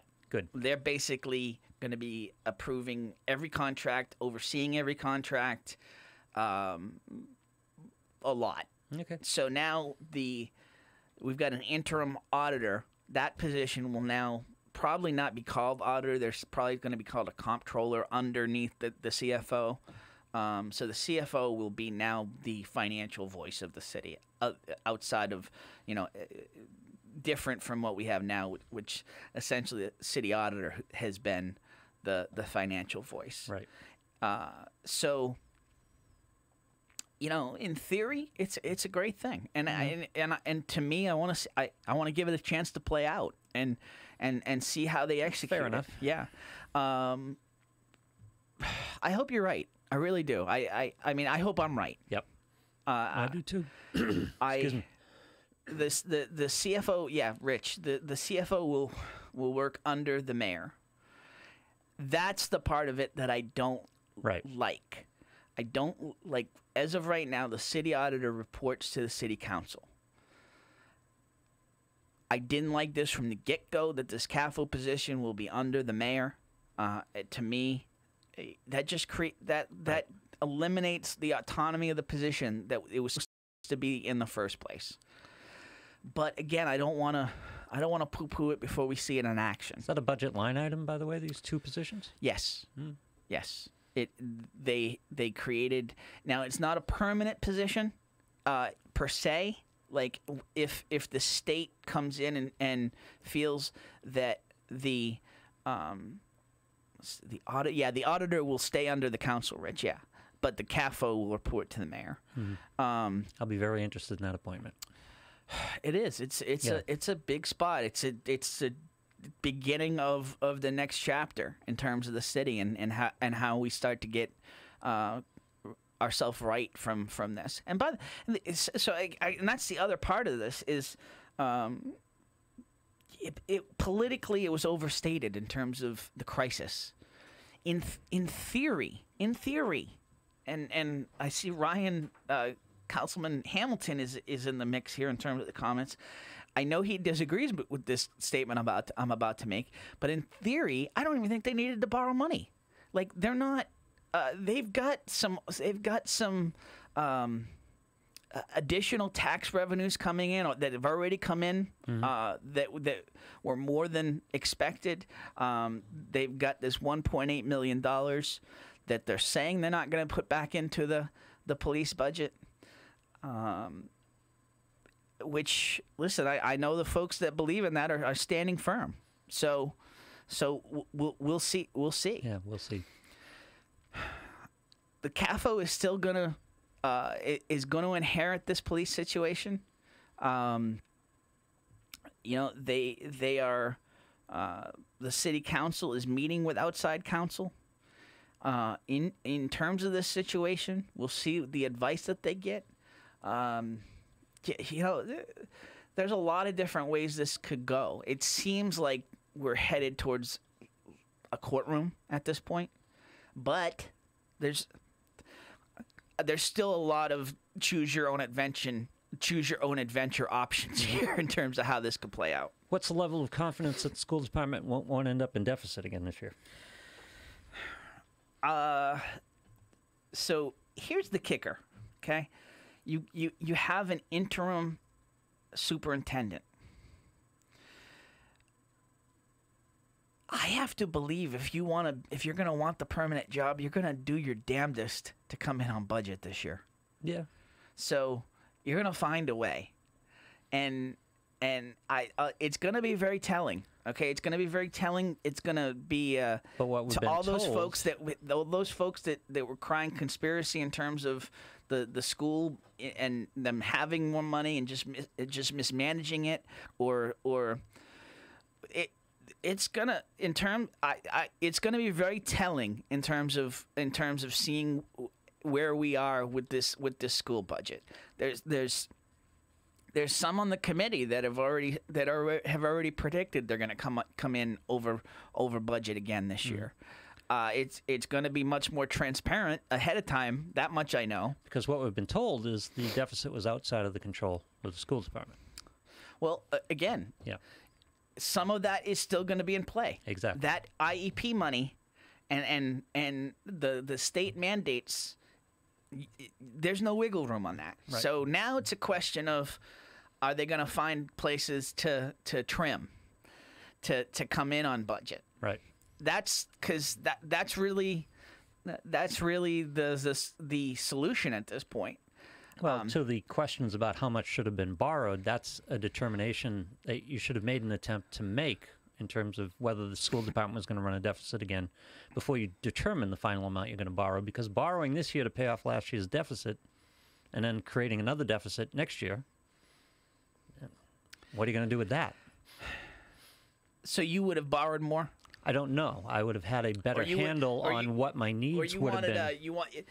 I think people wanted a larger HELOC. They wanted a larger line of credit. Before someone comes to me with a credit card bill and I take out a loan to pay their credit card bill, I want to know, hey, how much is your next credit card bill? Yeah, and you don't. So we could be.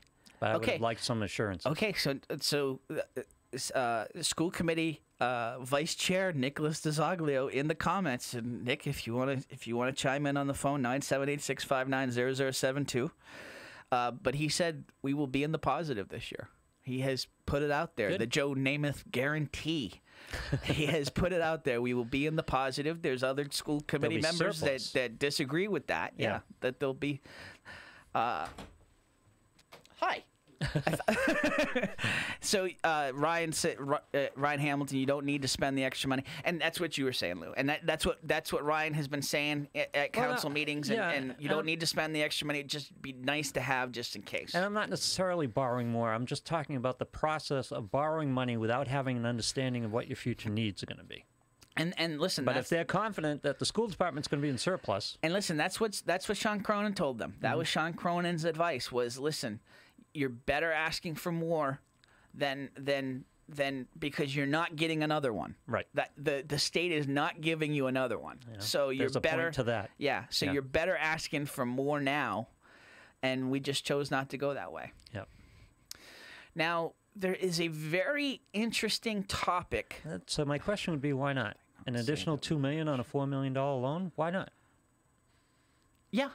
No, it's What's the downside to it? political downside. Okay, you did The number council, 6 instead of 4? The council just did not want to be. Did not want to. I honestly think just that figured those out elected did yeah. not want to be on the hook as the council that borrowed 10 million or 6 million or 8 million. Fair enough, but I just figured the downside. The downside is the extra money ends up going to all the places and all the hard work that you did to cut this budget. But here's my other point in terms of having that Refunds extra the police, that would be my concern. money. I don't. Who controls honestly, that I don't extra think if $2 they, million while I it's don't sitting think there? if they had.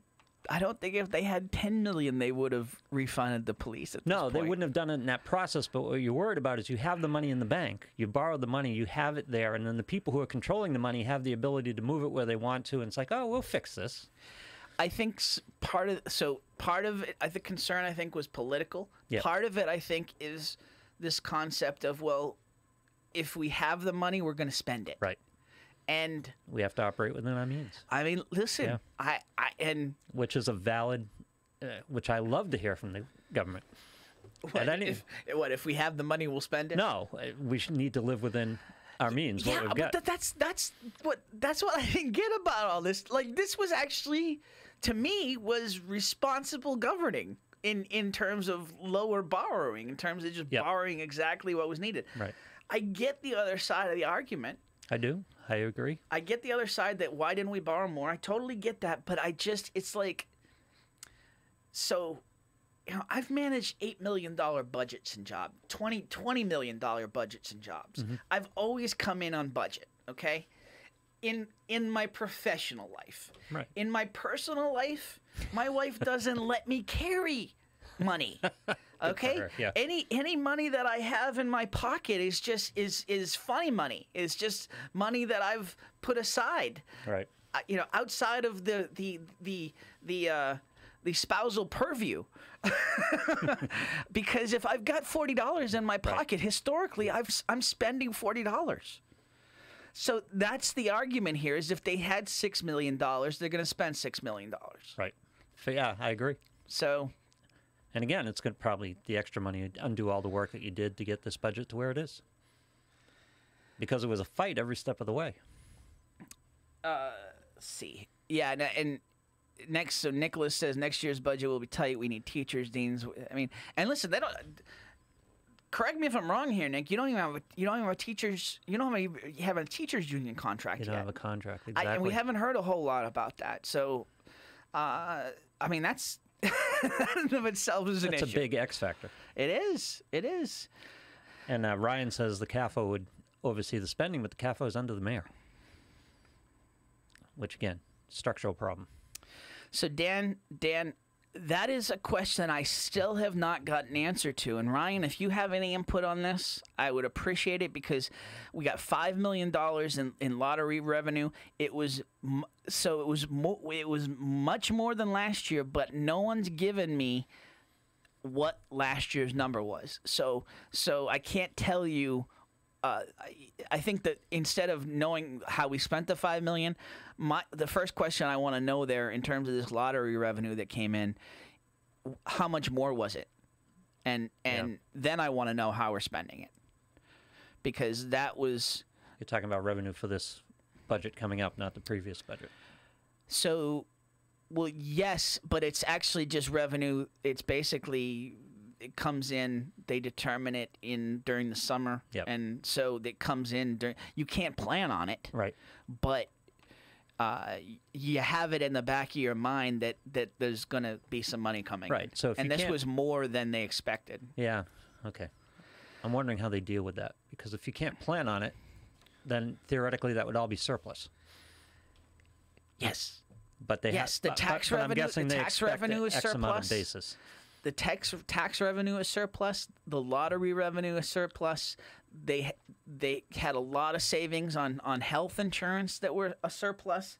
So, I mean, there's a lot of things in play here where that's why I say, and listen, there's funds that we don't even know how much money are in them. They have this whole communication fund, the money they get from Comcast and Verizon for community access. the TV, they have there's they haven't spent this money. There's a lot of money in that fund, and then What's a lot of money? Be fairly more specific on your terms. I know you don't have the number. Ryan, if you are aware, and if you're on here, if you could illuminate us in terms of Rich says 5.6. What? 5.6 million? No, 5.6 million. Rich, you're saying that's the tax money, or I mean that's the lottery money? Because that's, to me, that was in the neighborhood of the money that was the lottery money. We're now. I'm talking about the Comcast, the Comcast fund, which is brought up a lot. How much money is in that fund? And then there's and by the way, okay, there's a lot of funds that aren't really talked about that are kind of under the budgetary radar. Sure. There's extra money. It's just they don't want to spend it, or they want to spend it the way they want to spend it. They don't want to be. Yeah, exactly. So there, I mean, I don't know. You talk to government officials, and that's what they say. It's you always have money. There's always money. So you get a $5.6 million check from the lottery in the summer. Yeah. In the summer where you had a school deficit of $4 million. The chain seems pretty simple to me. Put it towards that, right? Wouldn't you? They had to pay it off. They had to pay off the $4 million ahead of knowing what the lottery money was going to be. Right. But I mean, unless there's a baseline lottery number that they have figured into the budget somehow. In other words, we're going to get at least 3.5 million, or we're going to get. Yeah, Rich must be talking about Rich is talking about the lottery money, because the Eagle Tribune and the lottery, it's on the lottery website. They put out Lawrence got 20 million. How does Lawrence get 20 million? I mean, they're bigger than Methuen. Bigger Population wise. Are they? Oh yeah. Yeah. Way. 6 square miles, as we always hear. There's a lot more people in Lawrence. A lot more people paying lottery. Playing lottery. Believe. Is it done? It's not done by that. Is it done by population? I believe it's done by population. Yeah. Let me see. I was always understanding it was at least double. Let's see. No, this case 80,000 in Lawrence. So it's like 1.5 of Methuen. A little over 1.5 of Methuen. So, interesting. So, I lost my screen here. I got to get back. Nick says, pick me up here while I get back Comcast here. money is only for education. They haven't got it yet, and the government, federal, is looking to completely take that money away. The FCC is going to allow big broadcasting companies to opt out of funding local community TV. That's not official yet, though. Right. That's what you have some politicians. Yeah. But what's the number, for. and why haven't we? But got I it yet? honestly think, in terms of the FCC issue now, with the turn of the House, in terms of back to the Democrats, I don't think the Democrats are going to let that happen. No. I mean, ultimately, FCC can do what they want, and they report, to the president. Right. But and they have a president-leaning director in there now who's that's a whole nother show. A little bit of wackadoo in terms of his thinking, and so.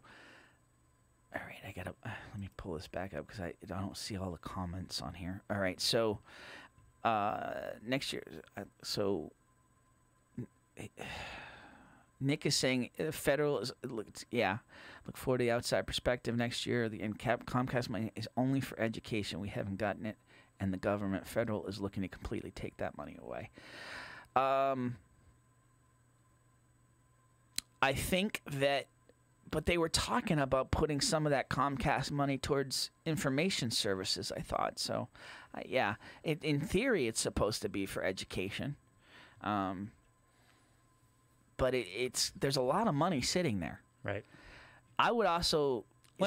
education, that deficit qualifies as education. It's It's a good point though in terms of this lottery money. That's something we got to stay on in terms of just getting that answer. Hopefully, it got a city council meeting coming up on Monday. Hopefully we can. I'll have an answer later today because I've asked a bunch of times. Well, unless they factor in again a minimum, like they can anticipate to get at least $3 million or $3.5 million or whatever they think the safe number is. Unless they factor that into the budget, then this is money that is essentially discretionary spending. Yes, and you should really know what in their discretion they spent it on. Correct. Yeah, and it's public information, right, on how they're spending it. So, speaking of spending, there's something very interesting on the upcoming city council agenda, and it was very vague, brought forth by Councilman McCarthy. But the title on it was City Council Compensation. Mm-hmm. I think that they're going to be looking to bring up giving the city council raises. What's the current pay structure? I believe it's a $4,000 stipend. Mm-hmm. Ryan, if you can chime in on that, I believe it's a very small stipend, and so they're in the process of trying to do some apples to apples comparisons. 4,800, Ryan says. So they're in the process of doing some apples to apples comparisons. Mm-hmm. It is a very awkward time. Mm-hmm. I think I wouldn't call it a bad time now, because now I think you can start to make the case that we're on our way back to health. We were never as sick as we were told we were. So I wouldn't call it a bad time to bring this up, but it's an awkward time to bring it up. Yeah. I would at least label it awkward because Isn't that funny? I've said it on the show. Isn't it funny because the police department argued comps quite a bit. Yeah, well, and they didn't answer it. They didn't argue it properly. Yeah. They fumbled all over the comps. Right. So they didn't get the comps in time to make. They were comping Lowell for one thing, and they just didn't. Yeah. They didn't get it out there in time to make a public case of it. Right. $400 a month essentially. But, now, think about the hours that the city council has put in this I'm year. Reserve judgment until I see what the proposal is. They want an extra couple thousand. I mean, I'm not going to worry about that. I would just like to see comps. I would like to see Lawrence. And is Lawrence making 1.5 times what we make? I'm leery of comps. Why? Because not every municipality is run very well. And because some municipality is stupid, we've got to take the hit for that. Let's keep track of our own house. So, and then you have aldermen, you have selectmen, there's different forms. So yes, the comps are difficult, but so what? You're just saying let's just make the case on Methuen alone? What do you want? Yeah. Okay. What do you want? Let's see if it's reasonable. I'm gonna say. Mm-hmm. I'm gonna throw a number out, and tell me if I'm crazy. I'm gonna say that a city council person puts in 500 hours of work a year. Okay.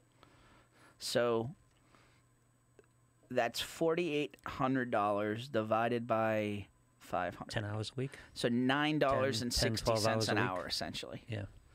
So a city council person making $9.60 an hour. And I think I would think, considering this year, I'm probably low on the 500 hours. Perhaps. And what did you say that equated out to? 40 hours? How many hours did you say? 500 I said 500. That's 10 hours a week. 10 hours a week. Yeah. So, and that's definitely low in terms of the time they put in on this homeroom petition, the time they put in on the budget. Sure. So you probably could go up to 600, 700 hours this year. Now you're talking about $6 an hour in terms of what they get for compensation. So keep in mind, this is not to say it's not less than reasonable. It's known quantity.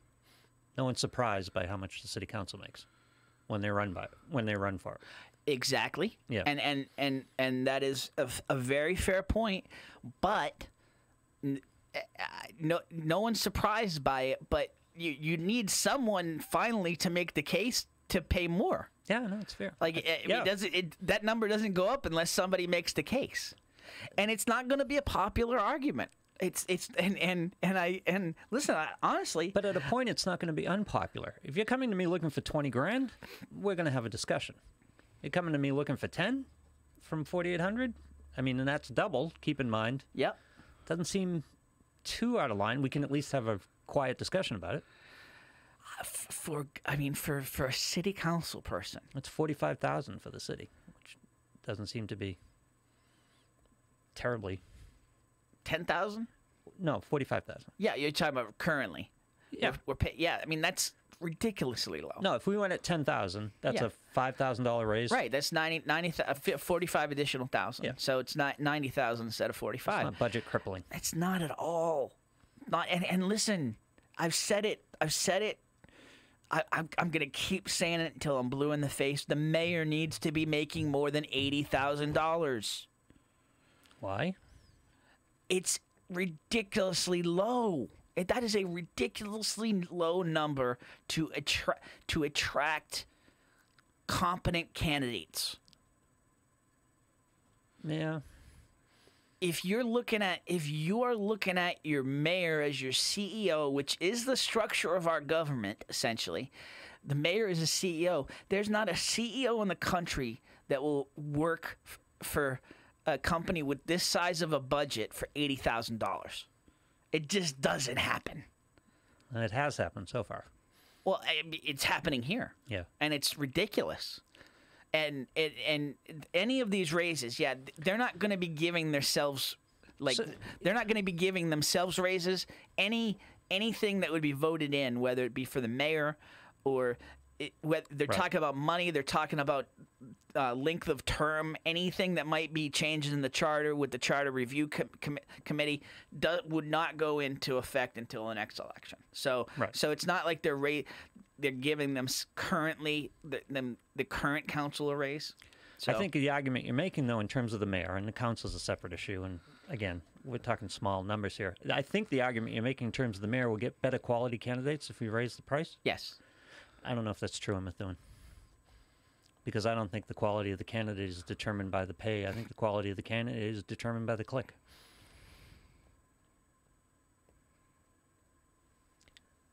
I'm just letting that sit out there for a second because it's true. Yeah. Do you think anybody sitting at a kitchen table somewhere go, I'd like to run for mayor, but 80 grand? No, I don't think so. I do. You do? Honestly, yeah. Yeah. Anybody outside the clique would be, yeah. I would say that there's a lot of people that would take that shot to leave their current job to run for mayor if they'd be making more than their current job, and so they're not putting their family at risk by running. And and not only that, Methuen 2 terms, 4 years. How much more money do you have to make than your current job to give it up for 4 years? Yeah, but at a max, you're not guaranteed to get your current job back. Exactly. That's so you're giving up a job. You're giving up job security. So how much money does this job have to do to attract somebody to leave their job for potentially 4 years of employment as the mayor, if they win the election and if they win the re-election? I don't know what the rate of pension is, but it's big deal. I mean, listen. I would put it. I would put it to at least 100,000. I would put it at least there. All right, I'll tell you what. Can we take it from the mayor's chief assistant? Can we take the 20 grand and put it towards the mayor? I'm happy to do that. Yeah. No. If what's he making? 98? What's the number that's in my head for some reason? That was the number they wanted. I think they got him back to like 89. Yeah. Yeah. He was cut down to like 72, right. But I think they got him back. So can he make it on 70? Not this guy. Yeah. But the next guy, who would know, again, you'd know coming in that it's 70. Yeah. They'd find a guy that would be okay with 70. I mean, listen, just if I think you can find a campaign worker who work for 70 grand. I do too. Yeah. I do too. I don't. So, I just, with the amount of work that goes into being mayor, and the amount of stress and disruption of your life that goes into being mayor, $80,000 does not cut it. In a normal situation, I agree with you.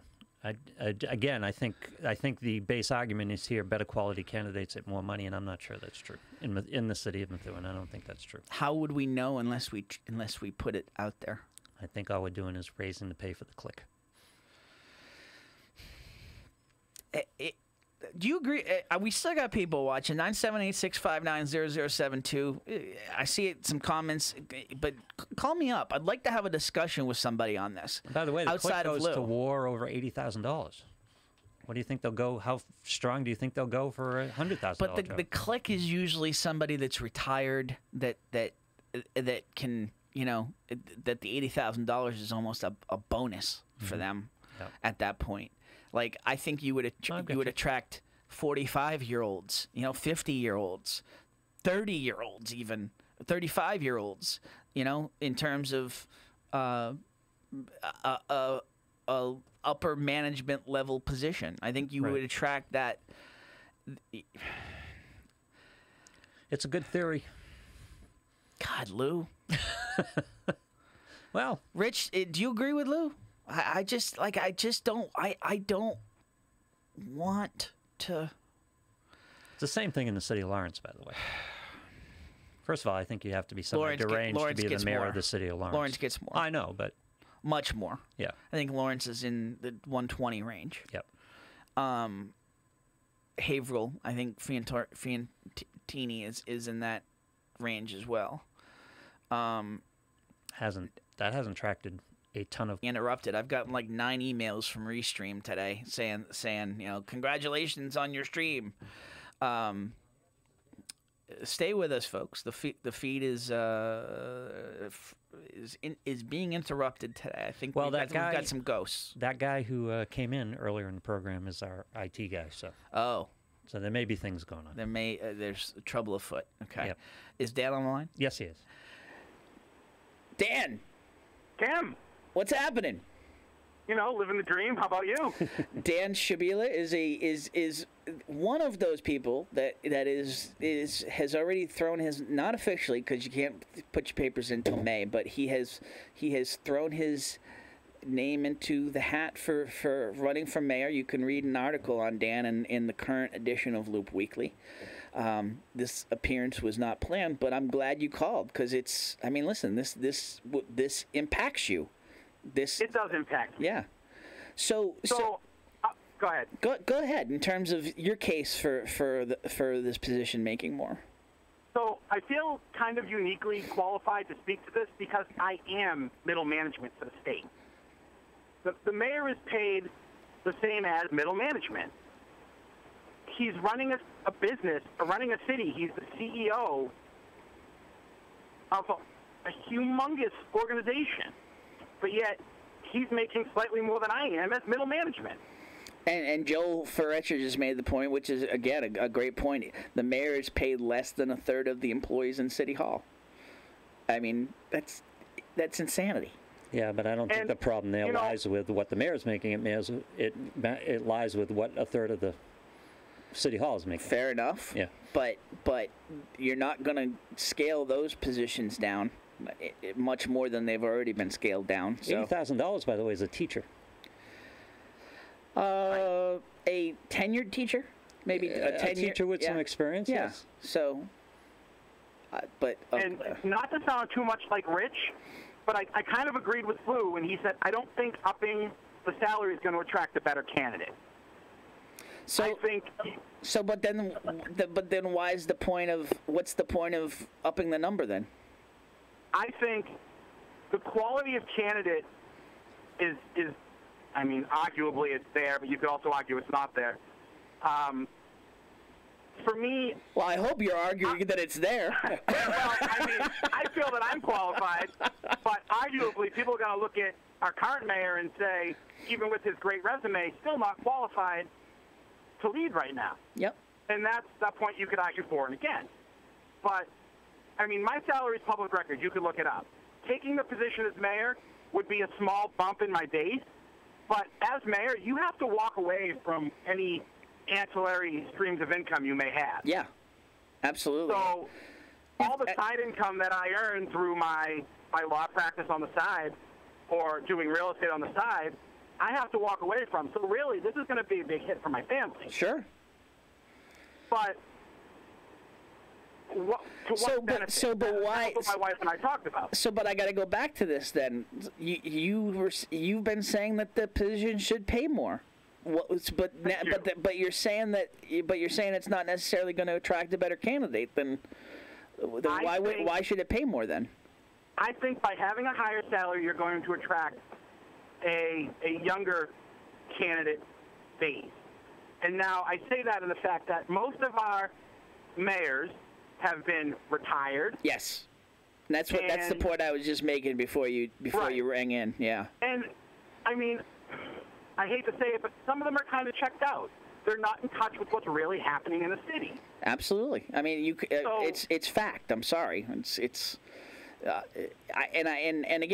not trying to be ageist, but a 70, 75-year-old is just not in tune with the majority of the population. So the overarching strategy here is that with more money for the mayor position, a 45-year-old guy making $120,000 is going to leave his career for 4 years to be the mayor of Methuen. Yeah. Yeah? Yeah. I mean, I signed up for it. I signed up for it at 80, knowing that it's going to be a struggle. Are your intentions here monetary? I mean, if my intentions were monetary, you mean to push for a raise? Is that the reason you're running for mayor, to make money? No. Yeah, if I exactly. wanted to make money, I'd stay at my cushy state job. But I mean, you've got to earn a living. You can't just. $80,000's a living. It is, but if it's less than you're making now, then you're talking about putting your family at risk. Let me question another aspect of this concept, which you guys are talking about qualifications, which is all fine, and we want a qualified mayor. But what is a qualified mayor? For example, what qualifies you for being a mayor before you're actually a mayor? B, I don't think the main problem with the mayor is qualification. I think the main problem with the mayor when it goes wrong is intent. I don't necessarily need a guy with qualifications. I need a guy with intent. In other words, with non-questionable intent. Non-questionable intent. So I think it comes back to the whole age of our previous mayors. My intent is going to be different than, say, Jujuga's, because my focus now is on the city. You know, my children going to school in here soon. The parks, the salaries, my property taxes continue to go up, and I don't see anything for it. That's where my intent is focused. Right. Where he doesn't have those concerns. Yeah, he's got grandkids that go to the school, and that's well and good, but it's not the same investment level. No. He's not relating to the people who he's representing. And Nick... That depends on who you assume he's representing. So which goes back to intent. Yeah, absolutely. And that's but that's the other part of this, though, Lou, is if you have a higher salary, you can attract those younger business professionals with political aspirations that are not part of the clique. But they're still going to need public unions to get elected. They're still going to need support. That no one's going to come here and run for the mayor of Methuen, financing the campaign out of their own pocket. Nope. Very true. Like the president did. Yeah, that's an isolated situation. Yeah, it's just not going to happen. Right. Yeah. So I mean, Lou, I'm not part of the clique. Up until a couple of weeks ago, that's about as unknown as it got. I understand, and I love the fact that you're running. I mean, it'd be great if I could have the support of those big, big parties here in town, and we all know who they are. But the truth of the matter is, because I'm not a supporter of that, or what their agenda may be, I'm flying this one solo, and I can't foot the bill on my own. Well, and you're gonna, as you know, and you're gonna have to do. You're gonna have to do exact opposite of what Lou's saying. You're gonna have to activate all of those people that have been dormant because they just figure that the clique's going to win. You're going to have to activate all those people that have given up on voting, given up on government, and have just been the quite honestly the silent majority, right? Kind of concept that got Trump elected. What is the basis of the clique's control? The basis of the clique's control is unions, public and private unions. Because that's a ground organization that's already in place. Yep. And it manifested itself in the police contract. But what I'm saying is that is the current structure. Right. So what you need to do, and the unions are a minority from a numbers standpoint. Absolutely. But they are active. Yes. So the majority has to become active. And that's what I'm saying. You're right. You have to activate them. Exactly. But it's kind of cheesy, but it's really the fight to take back Methuen.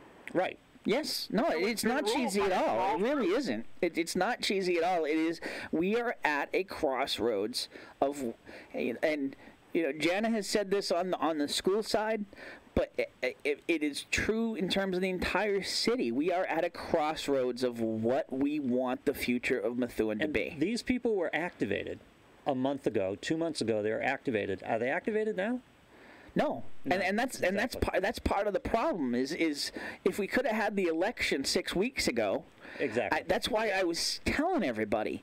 I'm not saying I told you so. Discussion. No, I'll tell you I told you so because I did tell you so. Yeah, in terms of the recall, you're saying. Yeah. Yeah, I mean, this is going to be. It needed to happen. The recall. It needed to happen then. This is going to be a lost issue. But the city doesn't have the money to do a recall. No, you're right. But in terms of, we were debating whether this budget situation, the police contract, would have an effect on the upcoming mayoral election. And my argument was it will be long history by that point. Dan, I really feel like Rich, but I agree with you. Yeah, your task is to keep it foremost in people's minds. What size are you T-shirt? I'll get you the agree with Lou T-shirt. And listen, you know why? Because the vast majority, the unions are fighting for their livelihood. They're fighting for money. The vast majority out there, the non-activated people who aren't unions, who are people trying to put food on the table, keep roofs over their head, keep their tax base down, pay their bills, those people are too busy doing that to be in bed with politicians trying to get their needs met. The unions, that's all they exist to do. That's the union's primary function. So they do it, and they do it on a very diligent, constant basis. People trying to keep a roof over their heads have other things to deal with. Yeah, I mean, well, you've silenced us both, Lou. This is political reality. In municipalities in Massachusetts, this is political reality. And it's been played out in Methuen to a very intense extent. The nature of politics is it's got a very short memory. When the school stuff hit the fan, right, people packed City Hall. They were protesting and everything was crazy. When there were big hearings or big meetings going on for the Sweetheart Inn, that place was packed. Right. But now when stuff is discussed, there's not many people to be seen because it's not glamorous anymore. It's not hitting home for people. No, I don't want to hit them like that. What it is that people have they can't be politically active 24/7 for a 2-year period. They have lives to lead. They have bills to pay. They have things. They have to get their kid to school. They have things to deal with. Again, unlike the unions, unlike the people who are making hay over municipal policy, those people can be in it 24/7 for 2 years because it's how they make a living. All these other people, the great unactivated, have to go out and make a living. They have to put food on their table and keep a roof over their head. And I feel you because, I mean, people have asked, why are you not at every city council meeting? What? I work in Boston. By the time I get out of work at 5 and the time I get home, it's almost 7 o'clock. I would like to see my children before they go to bed. And I mean, I don't believe. Listen, I don't believe you need to be in the chamber as long as you're watching the city council meetings. And there's nothing you can do at a city council meeting other than public participation at the beginning. So right, but perception is bigger than anything. Of course it is. Of course it is. So yeah. I mean, it's funny because like I wasn't even trying to sit up front or trying to sit. I didn't know where the cameras were in the Great Hall. And people would say that to me. Oh, you're right in camera view. I mean, that wasn't the intent. But the seat was available. But the perception was there. Well, yeah, you're there. Yeah. And now I've missed a couple too, so it's like, oh, I guess you've given up the political beat, huh? Yeah, no. So I agree with you in terms of perception. Yeah, those who show up rule. This is the way this works, and we go through cycles where people are fired up or they're not fired up, and it's just the way it is. So you got to activate people. Because there are enough votes out there, if people are activated and want a change badly enough, you can get it done. But it's a tough pull. I think that we're going to see a bigger turnout in the next city election just because of everything that's going on. I mean, people may not be active and they may not be following, but I think enough people have enough of an idea of what's happening to know that they need to get out and vote. The problem with that, though, Dan, is that it's a year away, and right. So much happens in a year to deactivate all of these interested people. I'm not saying you're wrong, okay? I mean, if we learn anything from this midterm election, they got a much bigger turnout locally and nationally, but locally on elections that in theory meant nothing to on a local level. Right. But one side of the spectrum was activated, and listen. Every midterm flips from the sitting president. Every midterm. There have only been 2 midterms since the Civil War where the party that doesn't hold the presidency hasn't gained, on average, 32 seats in the Congress. This is the way it works because the losing party, the losing side, gets activated and they go out and vote. This is the normal cycle. Dan, what's your expectation in terms of competitors? Like what did you go into this thing? How many people did you think would be in this when you decided to put your name in? I mean, what's your expectation in terms of people that are going to come out? So I think the mayor will run again, and then I actually had this conversation at City Hall last night when I went up to the community development meeting with some folks down in the hallway. I think we'll see 2 other candidates come forward. But I think one of them will be more of a distraction than anything else, and one other person may be viable. And Sid Harris, I love you, Sid, but we will agree to disagree on this. Sid says the only way you're going to see people at the next local election is if the form of government is a binding question on the ballot. That is his issue. He wants to change the form of government back to town manager, and I don't agree with that in terms of turnout. I think that regardless, if you've got races, people are going to show up, period. But given, a year is a long time in terms of activating voters, yeah. And I've got people telling me that people will probably the click people could come into this race as late as June, or I don't know when. When is you have to file papers by? Papers come out in May, I believe. And you have to file them by May 31st, I think, right, or something. Something like that. Yeah. So. I've heard those folks saying that the click people might not even come out until then. Yeah, if there's even opposition for this mayor among the click. Because they'll have click support, and they'll also have the either be it the Democratic committee or the Republican committee in town to throw money at them. And again, I don't think about the turnout if you try to take the cheese away from the click. That's what I was just gonna say. Yeah. I don't want to be the conspiracy theorist guy here. Are you kidding me? But in terms of you want to see a fight when old power is threatened. I mean, we talk about all these factions in town. Those factions will all come together to protect old power. Because none of the people who are connected to power are going to want to deal with the town manager because it's a 52 pickup. Yeah. They have to reestablish all kinds of relationships. Or They're going to fight that. Or an outsider candidate, outside the clique. They're all going to come together. I don't think you're going to. And that's why I disagree in terms. I don't think you're going to see another clique candidate. Because I don't think you are either. Because they're going to get. I mean, Jajuga's the clique candidate. I think the incumbent is the clique. I think Jajuga was the clique candidate. I'd be willing to put money on the fact that he has burnt enough bridges where they may turn their back on him or he may turn their back on them. Maybe, but the problem, you're gamble, cannibalizing yourself if you do that. Yeah, and the gamble there for the clique is if he wins re-election, the clique's power is diminished. If they upset him by abandoning him or running against him.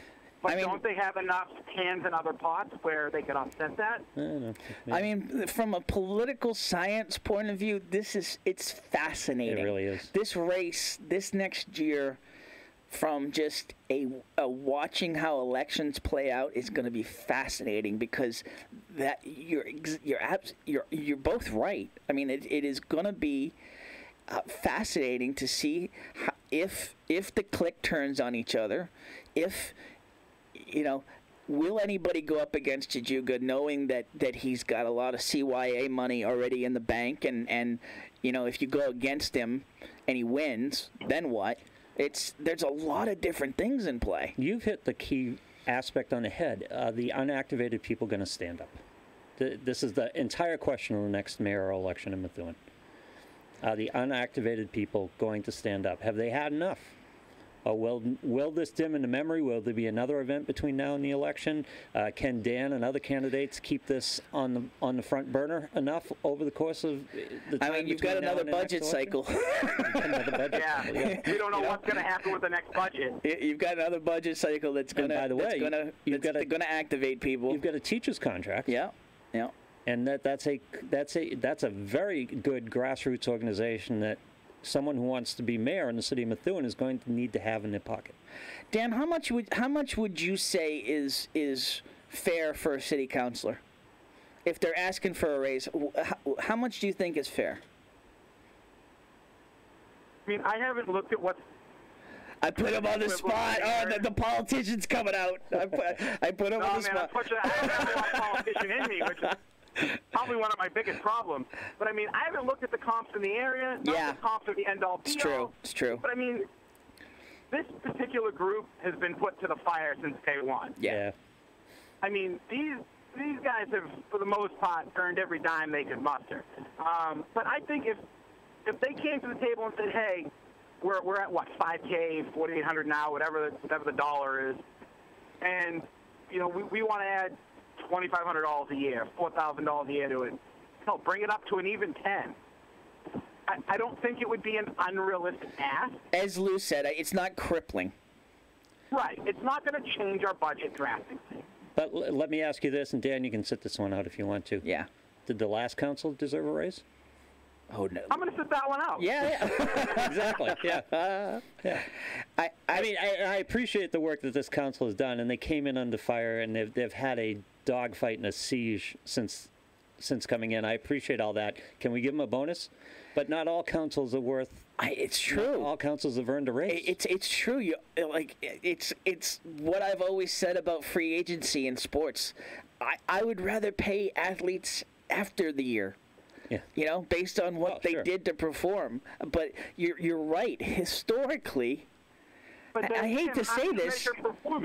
Well, they tend to give themselves their own raise. Effort put in, I guess, more than anything. That's a very subjective standard.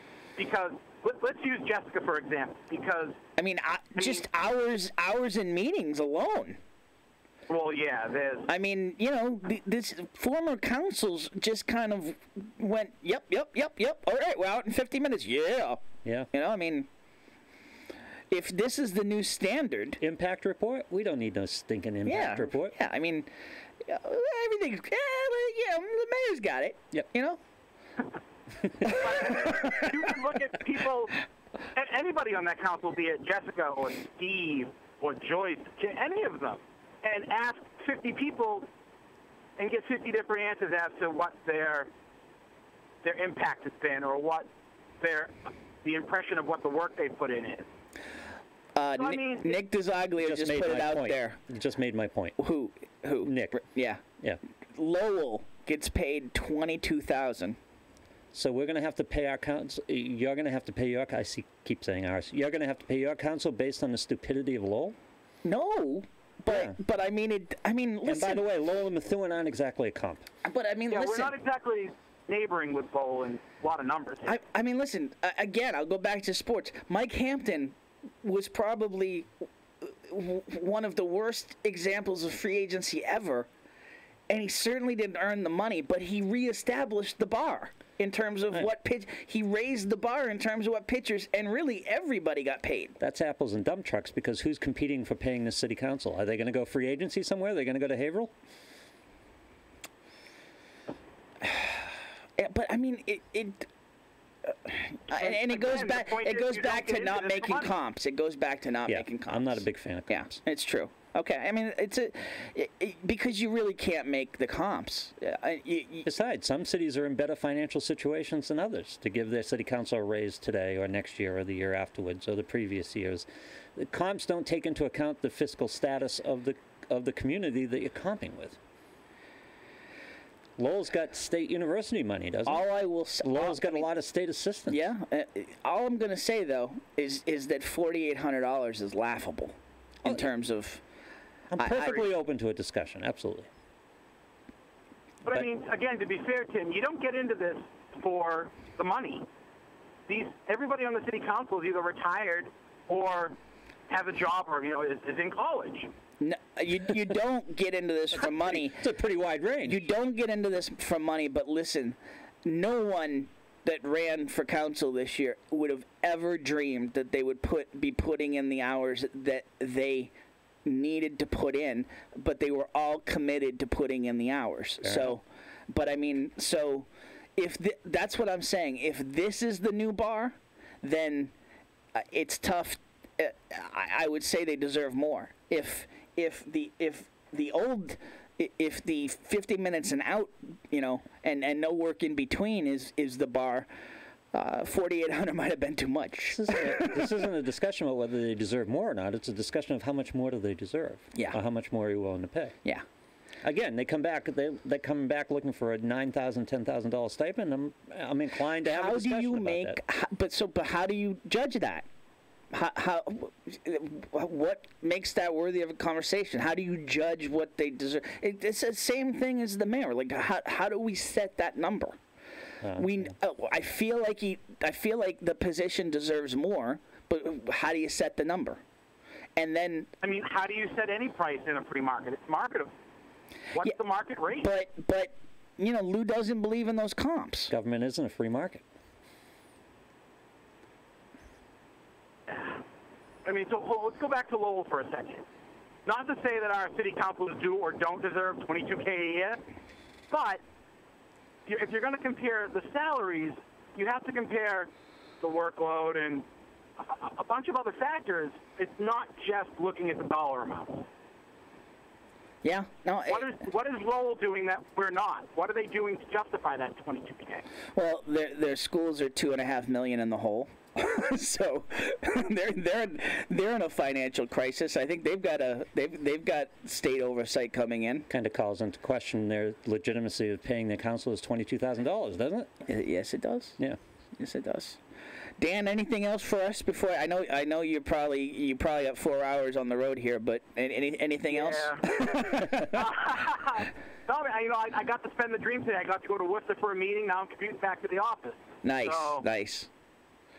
All right. No. I mean, can I do a shameless plug here? Is that okay with you? Do it. We've got Merrimack Valley Children's Academy has graciously opened their doors to do a meet and greet on November 30th at 7 o'clock. It's open to the public, and I hope everyone comes out, bring your questions and your concerns and your comments, and let's have some good conversation, because if I do get elected, I need to know what people want. Otherwise, it's just me up there making decisions. 7 p.m., is it? 7? 7 p.m. Yep. Awesome.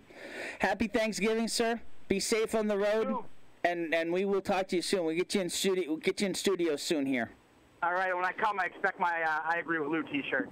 Done. Dan, I'll talk to you later. See you, All right, Dan. guys, have a good one. You too.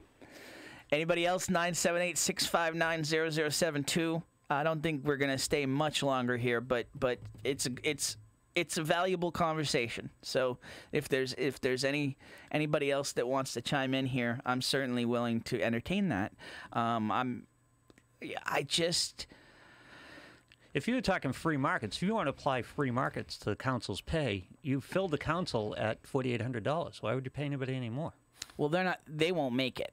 They won't. Again, they're not going to make this money. It's all about the next council. We kind of like this council, don't we? I do. All right. So we've got a good council at $4,800. So I like. So what's the problem? I like the councilors. I don't like the collective chemistry of the council right now. Yeah, I understand. That's a whole other issue. Yeah. You know. But keep in mind, you came from a situation in the previous administration where there was a hell of a lot of chemistry, all through City Hall. Too much chemistry. Too much chemistry. Exactly right. Yeah. So a little adversarial, a little balance of power isn't the worst thing in the world. And listen, again, $4,800. It's not a lot of money. If they want a little more money, it seems reasonable. It's just, because Lowell is paying $20,000, and someone put up what Lawrence is. I think it's $18,000, which is equally ridiculous.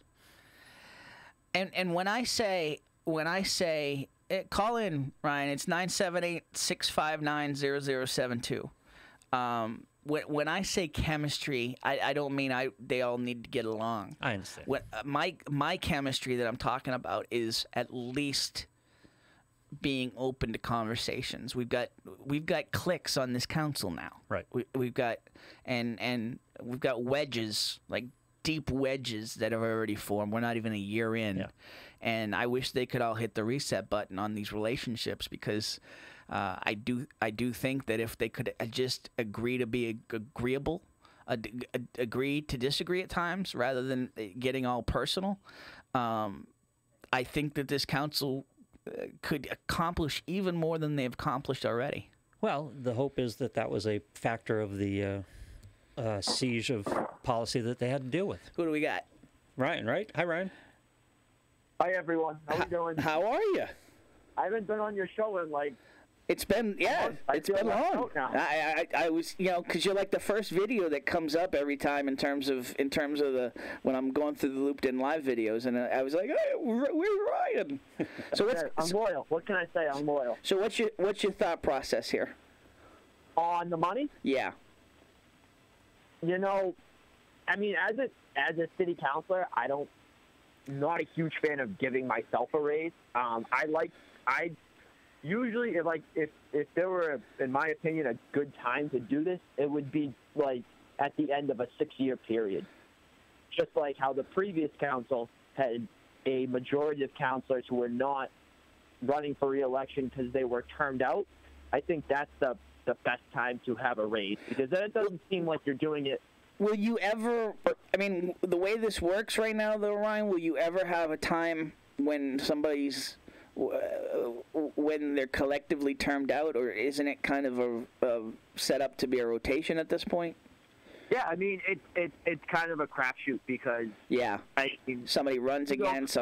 If somebody runs again, it's a possibility if myself, Councilor Finicaro, Councilor McCarty, Councilor Campagnon, and Councilor Saba and Councilor Ziegler, if we all stay, and if we're all lucky enough to be reelected two more times, then it would happen again. But there are certain scenarios where that couldn't happen. Maybe someone doesn't want to stay. Maybe someone doesn't get reelected. Maybe someone tries to move up to a higher elected office. So have you talked to Councilor McCarty at all about this yet?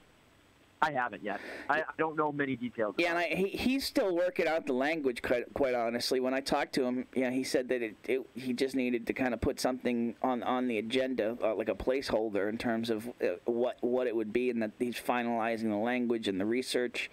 Nick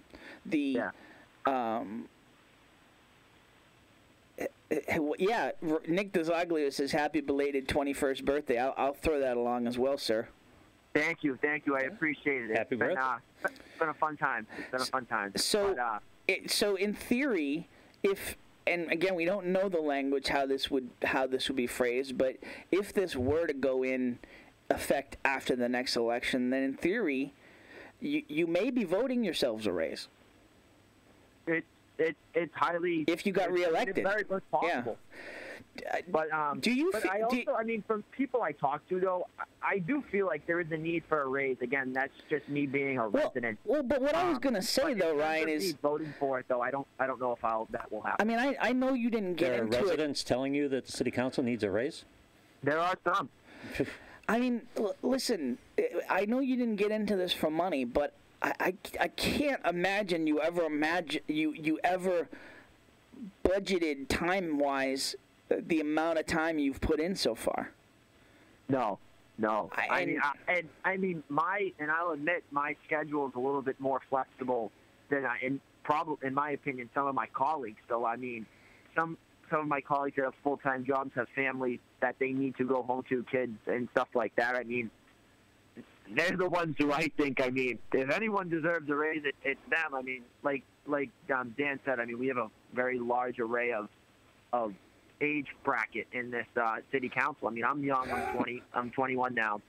I mean, I have my parents and stuff like that. But I don't if I need to change something around, it's pretty easy for me to do that. Others, not as much. And the fact that they were there the whole summer with this budget, with this borrowing bill, in my opinion, they deserve to raise a bit more than myself. But I can't tell. Now, Nick DeZaglia just made a comment. I can't tell if he's asking if he's getting a raise too. He says if there are raises, is it for the collective elected officials? I think they'd probably just be talking about city council here.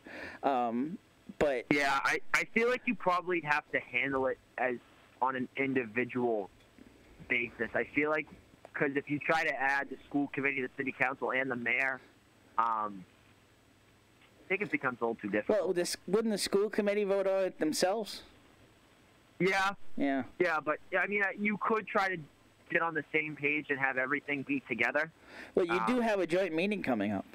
I'm just saying. We do. We got that happening, but I don't think that will be. I think we have much more important topics to talk about in regards to school and city business than raises. But it's an interesting conversation to have. Like you said, timing maybe not the best, but it will be interesting to see what the residents. I would like to see a bunch of residents actually come to the meeting. I'd like to hear what they say because I've heard. I mean, you're always going to have some people who think that public officials shouldn't be paid a lot of money, and I don't disagree with them because you don't go into this to become rich. I mean, that's just not. Well, it's not about being. It's not about being rich. It's about being fairly compensated for your time. To me, yeah. I mean, if you're putting in this many hours, and let's just say, and I don't know if you heard me when I said this. Initially, I said 500 hours that you've put in over the year. Probably with this cycle and everything that happened this year with the home run petition, it's probably closer to 600 to 700 hours. So I wish we kept a running clock. Yeah, I'd really be interested. Well, I honestly, in terms, I don't even. So how much work is put in outside of the meetings, Ryan? How much work is put in preparation, in discussion with? How much work is done outside? Like, because we can put in. I mean, I can add up all of the meetings in terms of the hours that you've spent in meetings, but how much time is spent outside of the meetings in prep? See, it's tough to put a specific amount because you never know. I mean, you never know. Some agendas are bigger than others. Yep. I mean, some of us are on committees, constituent calls, constituent emails that you get sometimes. Some weeks there are numerous. Some weeks maybe there's only one or two or maybe even none. And also, I mean, would you be counting like events? Like I wouldn't necessarily count events that I go to, like going to a Santa parade. Like I wouldn't count that, but is that something that would be tied in there? It's really tough to tell, but also, I mean, like everyone's been saying, other than the length of meetings and the amount of meetings, in terms of that extra I guess you could say extracurricular stuff, going to events, answering constituent calls, helping constituents out. I mean, you kind of know what to expect and know that coming in. So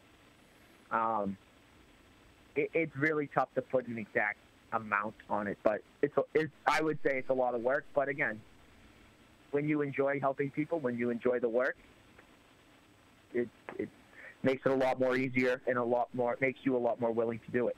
Well, if my math is correct, you take that $1.8 million that was cut from the police department, that'll fund a $5,000 raise for each of the councilors for the next 40 years. Wow.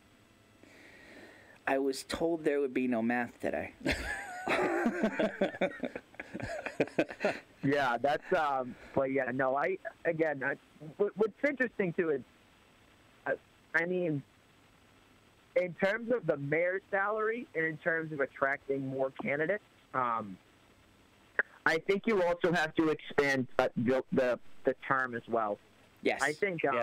I think that's. Because I think the money's the money, but when you only have a max of a 2-year job security, if you're someone like Dan who has a family who's in his 40s, someone's in their 30s, 40s, or 50s, you're definitely much more hesitant to go into it because frankly, you could be out in 2 years. Whereas the 4-year term, I think you're able to do a lot more. And I mean, if for somebody that's in it right now, and disagree, tell me if I'm wrong here, but I mean, you're already in re-election mode. Every decision that you make from now on is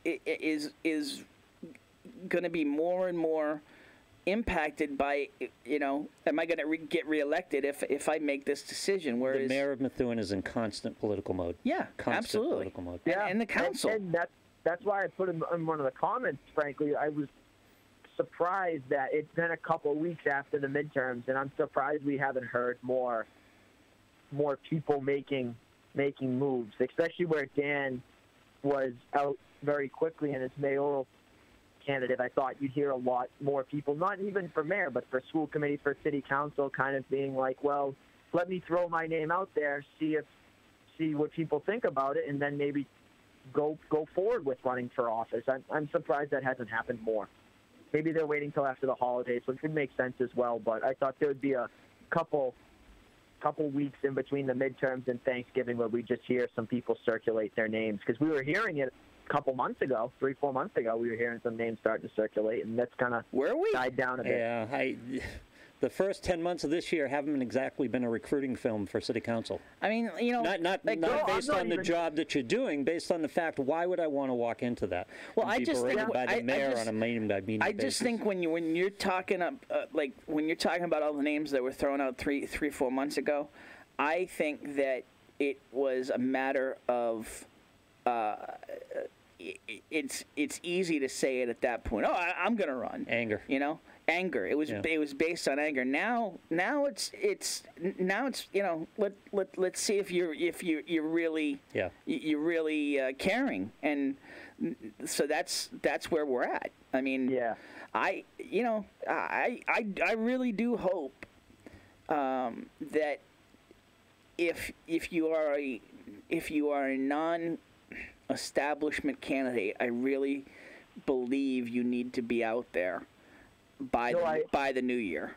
Yeah, no, I agree 100%. I think Dan is doing it, frankly, the right way, because I think if you're a non-establishment candidate, that means the money's probably not going to be overly plentiful, so you really need a grassroots campaign of people, like you guys said earlier, who aren't necessarily or usually into politics or into city politics. You need those people to be working hard for you, to be getting your name out there, because I mean, once the summer hits and people start going away from vacation, and if there's a primary that comes in early September, there's not a huge window to get your message out there to residents, because they're just not paying attention to it. They're too busy taking their family vacations and enjoying their summers. So you gotta find that window where you can get your message out there in preparation for a September primary, because I think there's going to be more than 2 candidates run for mayor, and maybe there might be a couple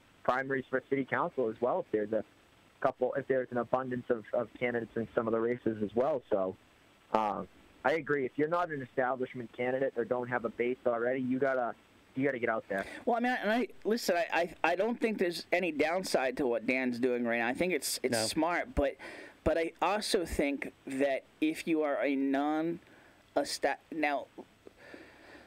I don't believe with this conventional wisdom that you need $50,000 to run for mayor. I don't believe that's the case right now. I think that there's enough displeasure with the current management that it's not going to take. Money is not going to be the key. It's going to be what you bring to the table, what the candidate can prove or really activate in terms of support. Yep. That said, you just have to run a 21st century campaign. Absolutely, right? and that's what I was just going to say, Ryan. That said, hypothetically, if I was running, the first thing that I would be doing is setting up a GoFundMe or something to gauge fundraising interest, because fundraising interest is almost like a vote.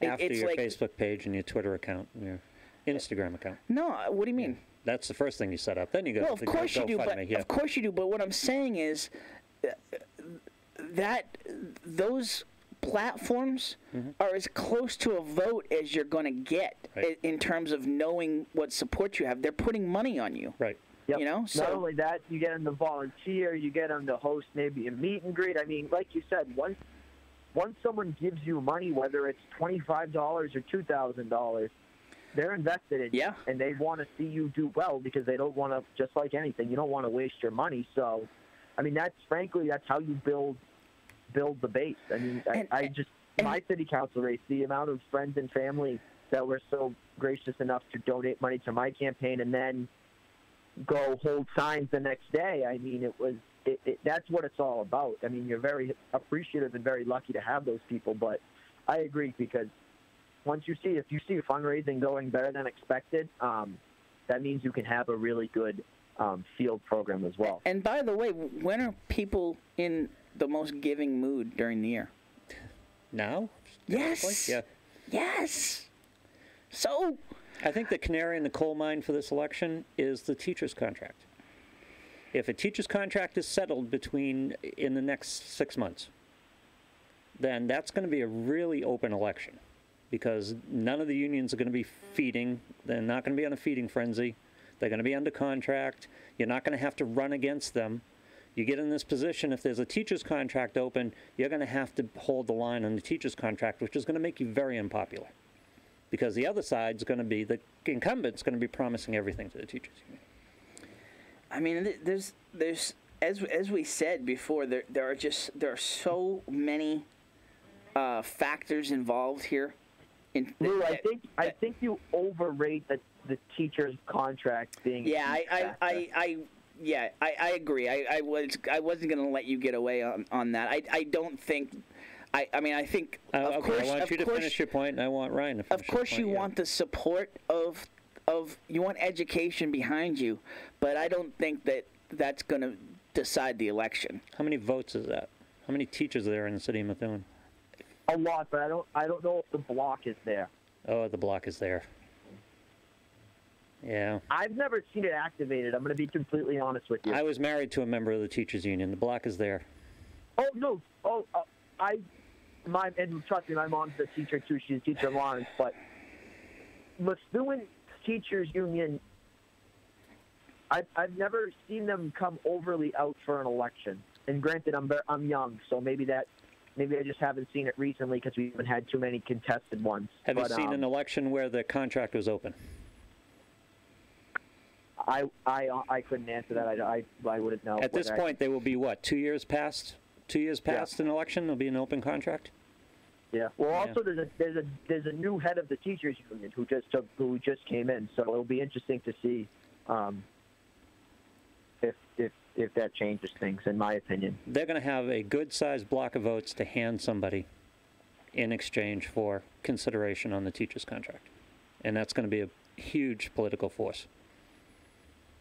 Well, it just matters to people coming out. I mean, if we have an election turnout like we did a year ago, then it is huge. But I mean, that's the other issue, honestly, in terms of any candidate outside of the quote unquote clique. Yeah, you hit it on the head. You're exactly right. You're gonna have to. I mean, you're gonna have to show pretty quickly, and to me, that's why there's a lot of things you're gonna have to know pretty quickly in terms of if a smart candidate is going to see the buzz they create and know pretty quickly if they have a shot. Yep. Because if you're not creating a buzz, if you're outside of the clique and you're not creating a buzz, you have no shot. Right. Yeah, and not only that too. I mean, will there be someone who's a candidate who's either in the clique? It probably would be someone in the clique compared to outside the clique, or someone outside the clique who could get some current elected officials on their side in terms of saying I endorse this candidate. I mean that's something to take into account. Current elected officials and current unions. I mean, it's going to take a ton. I mean, unions just factually will always back the incumbent as a CYA. Cover your arse. I mean, so it's going to take. I mean, there's some things in play here this year. And there's some things in play if we're talking about a potential. Hypothetically, let's say the police chief retires in the next year or two. Mm-hmm. There may be a new police chief in play. So there's, and I have no inside knowledge on that, by the way. I'm just saying hypothetically there may be some things in play in terms of why, for instance, a police union might support somebody other than an incumbent. But you're still fighting a huge uphill battle there. This police union will support anyone other than an incumbent if they feel it's more favorable to support someone other than the incumbent. How will it ever be more favorable? Exactly. You're right. If you are gonna feel the wrath of the incumbent if they get reelected. Well, yeah, you're true. That's true. Again, if they feel it's more favorable to get someone else in, they'll back the other person. Teachers union is a very tough union, and you want this contract settled. If you're an outsider running for the mayor of Methuen, if you're Dan, you want the contract settled. You don't want that on your campaign or on your docket because it's very hard to go against the teachers union. You can't say fiscal responsibility with teachers union because everybody's out there saying, "Oh, it's for the kids. You got to spend on the kids." Well, sometimes teachers' contracts are unreasonable. Yeah. You can't state that because you don't have, even among the non-activated people, anyone who's got a kid in the school system, as soon as they stand up, and you saw it in the budget battle, people stand up at the city council meeting and they say, the kids, you're screwing the kids. And everyone goes, oh, we're screwing the kids. We can't do that. And that could be a very big opportunity, too, is if the budget is like it was this year, or I should say this past fiscal year, in closing and creating a new one. That could be a very big opportunity, too, for someone to step in and really kind of put their name out there on a stage where people are really paying attention if it's as bad as it was this year. So there are a lot of things, and like I said, I'm just surprised that more current elected officials, from what I've heard, frankly, have not been considering taking a run at another position. I'm kind of surprised that I haven't heard much about that, but maybe it's just early. I don't know. I don't believe it's early. You know, usually opposition for the mayor comes from the city council. In most municipalities, usually where it comes from. You guys aren't established enough. You're still doing your city council job. You haven't really turned your attention to the mayor's office yet. Another term, some of you guys are going to start thinking about it. I don't think right now you have. I don't think there's anybody. And again, Ryan, tell me if I'm wrong. As of today, I don't think there's anybody on the council that it would consider a run. No. Yeah. There's people I wish they would consider a run. Yes. but I don't think there's anybody there right now. And I'll tell you, a year from now, you ask the same city council, there might be some people who consider. Oh, absolutely. I for sure. It's just not the timing for it. Yeah, right now. yeah. Yeah. Anything else on your mind? Ryan wants to hit a couple bars before he considers running for mayor, I would imagine. Right? Yeah. I don't think you'll ever see that happening for me, gentlemen. You're too smart. Well, you're off to Washington. That's it. I'm off to Washington. That's the word on. That's the word on the street. Yeah. You're off to Washington now since Lori won. That's it. Well, for all those. Can you confirm or deny that, Ryan? I can confirm that I'll be a junior at UMass Lowell. Yes. In the spring of this year and a senior next year. So I don't think I'll be going to Washington. Maybe to visit. I have an uncle there. I might go visit him during the summer, but that might be just. I think that's about it for Washington. They have colleges in Virginia, Ryan. I'd like to visit, but I wouldn't want to live there. Yeah. They have colleges in Maryland. They have colleges in Virginia. This could all work out. Easy. I don't want to put him too much on the. Yeah. No. But no, I'm not. I can say I am not going to Washington. So, any other council issues on your mind that you want to get out there at the moment? Yeah. It's been pretty quiet on the Western Front, as they say. Yeah. That's what I was saying. In the grander scope of things, this past meeting was a less sexy and a very manageable 2 hours and 47 minutes. Yeah, I don't think that's a bad thing. I thought everything was not at all discussed, and I thought everyone was very graceful towards each other. I thought it was good. I hope we can see more meetings like that. And it was, truthfully, too, it was a pretty big agenda. It was. It really was. And they approved the city solicitor for another contract. They voted down the police reorganization in terms of just rescinding the vote, so it's still possible to discuss it. I was just jokingly gonna call you Dr. No, because I've seen a lot of no votes from you lately. I know. I've been no soup for you.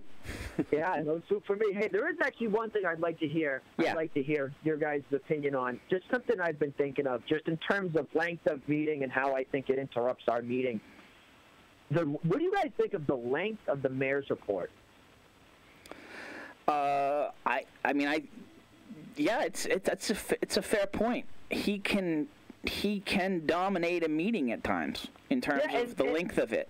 I mean, this mayor's, like, I want the mayor at every meeting, first of all, but I mean, this past mayor's report was, again, manageable. I thought. I mean, my thing with the mayor's report, and this is why I want to get your opinion in as well, and I hope some residents will chime in as well. Is just I don't mind having him give his 5 to 10 minute spiel on kind of the state of the city, giving an update for the city council. I think that's perfectly fine. I get that. What I'd like to see personally, would be to have him give it from where the residents do public participation, and not have kind of the round table that goes along with it. Yes. Yep. I just think for time's sake, and again, maybe people find that useful. Maybe they think that they get more information out of that round table, and if that's the case, then I understand why you keep it. But just in terms of length, in terms of how that could be handled differently, in terms of you could just call them, send them an email. I mean, there's times where it definitely feels like that interaction is political. There are definitely times where I feel that anybody engaging him is doing it for political reasons and not for practical reasons. But I'll even admit it myself. There are times where I am going to send the mayor an email in the next upcoming day or two, or I should say, Paul Fahey and the mayor, for the mayor an email the next day or two, and because everyone has asked a question, I feel like obligated, or else I feel like I'll look bad. Like you look bad if you don't ask the mayor a question or something during that roundtable. So what I meant is engaging him in almost in a negative fashion for political gain. I feel like that's been done a little bit too much. Yeah. And no, I get what you're saying. But that said, don't you need that interaction though, Ryan? Like, don't you, like especially given, I mean, there's been a lack of communication between the council and the mayor. So when you've got him in front of you, it seems like right now there are a lot of questions that need to be asked. Yeah. I mean, and again, when I have reached out to the mayor's office, I have, knock on wood, 99% of the time, usually gotten a prompt response. And maybe my interaction with them is different from others, but I don't know. I've always felt like, and of course, during the beginning, and there have been certain big issues that I wish we would have had more response. Council, I should not say more, but a better response and a better relationship between the council and the mayor. But in terms of little things that I am trying to do as a city council, whether it be helping a resident out, I've always gotten pretty good responses. So that's been my little interaction with it. So with the mayor's office. So maybe it's different than others, but it's a fair point though to say that if he's in front of us, let's do it now. Would it be more efficient to have the mayor deliver the report in soliloquy and then have each of the councilors give them a time limit and say you get 5 minutes to pick up something after it? So you have a follow-up for a particular issue that they heard in the report that they want an answer on. Okay, so you're saying a monologue. More structure, yeah. Well, what about if he provides it in a written statement ahead of the meeting? Yeah. I don't know. There's a lot of different ways you can go about this. Yeah, I just find it weird that the executive branch takes up so much time, whether it be because of him and his length, or whether it be because of us and the questions we have during a city council meeting. I mean, you look at it just with state government, with federal government. The president just, other than the State of the Union, the president doesn't just walk into the halls of Congress. It is unique. We do a lot of unique things here. We do. Sure. We do, and that's I don't know how effective it is. That's just, I'm starting to question. Those are kind of procedural things, and kind of the way we think of Methuen is just, I've been questioning that recently, and how I feel like personally the biggest problem of this city is that we don't realize that we're a city now. We still think we're a town, and we kind of revert back to that we're unique like that. We're like the city known as the town of Methuen. Yeah. I don't think that's good for the future, personally. No, you're right. Absolutely. I mean, we've got to make some adjustments, and I think that honestly, you see. I mean, I don't think it's just in what we see on camera. I think that there's a lot of stuff going on in city hall in the way that we run the city, that we're still running it as a town. I would agree. So I would agree. And the conversation you were having earlier about the tree, again, is it fine just lighting the tree at the Nevin?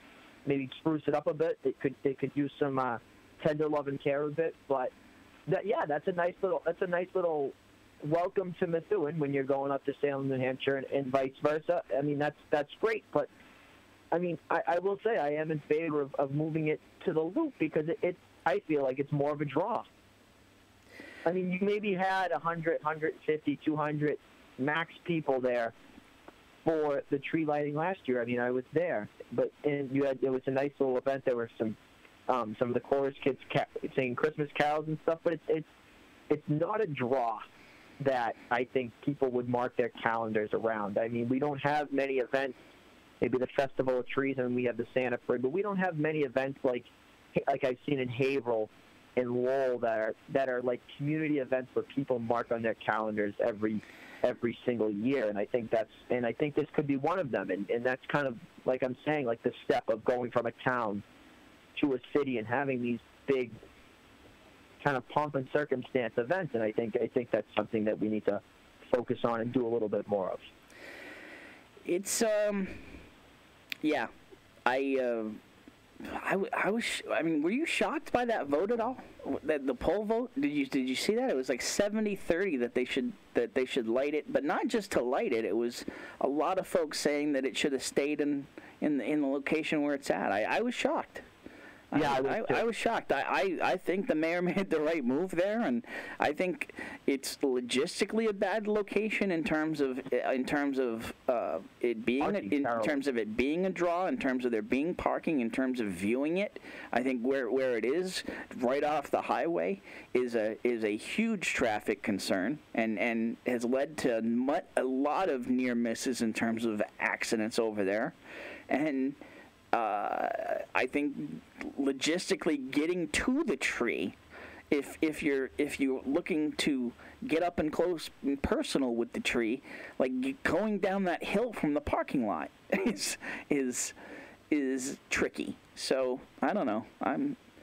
I'm not trying to be the fuddy-duddy here in terms of I do believe in tradition and history, but I don't believe this spot has a whole lot of tradition and history. So that's why but I do get where people are saying that, you know, I don't want it in a commercial spot. I do get that, but boy, it's like we don't have that city center where logistically you could put it. I don't get the whole commercial argument anyway. I agree with you 100%, Tim. And but I just noticed it's actually like 2:30, so I'm sure you guys are trying to. Yes, it's time to go. Yeah, I just got the where you at text from the missus. So. Oh well, we can't have that then. So I'll sign off. And again, as always, guys, you guys run a good show. Have a good one. Thanks for calling in, Councilman. Yep. All right, Councilman Ryan Hamilton on the phone. Yes, we are. And you know I'm back on budget. I'm back over budget. We missed two shows. We've done 3.5 hours today. I hadn't thought of it that way, but yeah. So, and I did get the where you at text from the missus, but yeah, man, if we had a city center option, that would be. I mean, yeah, Burnham Road. How about Burnham Road? I mean, there's a lot of space out there. I don't know.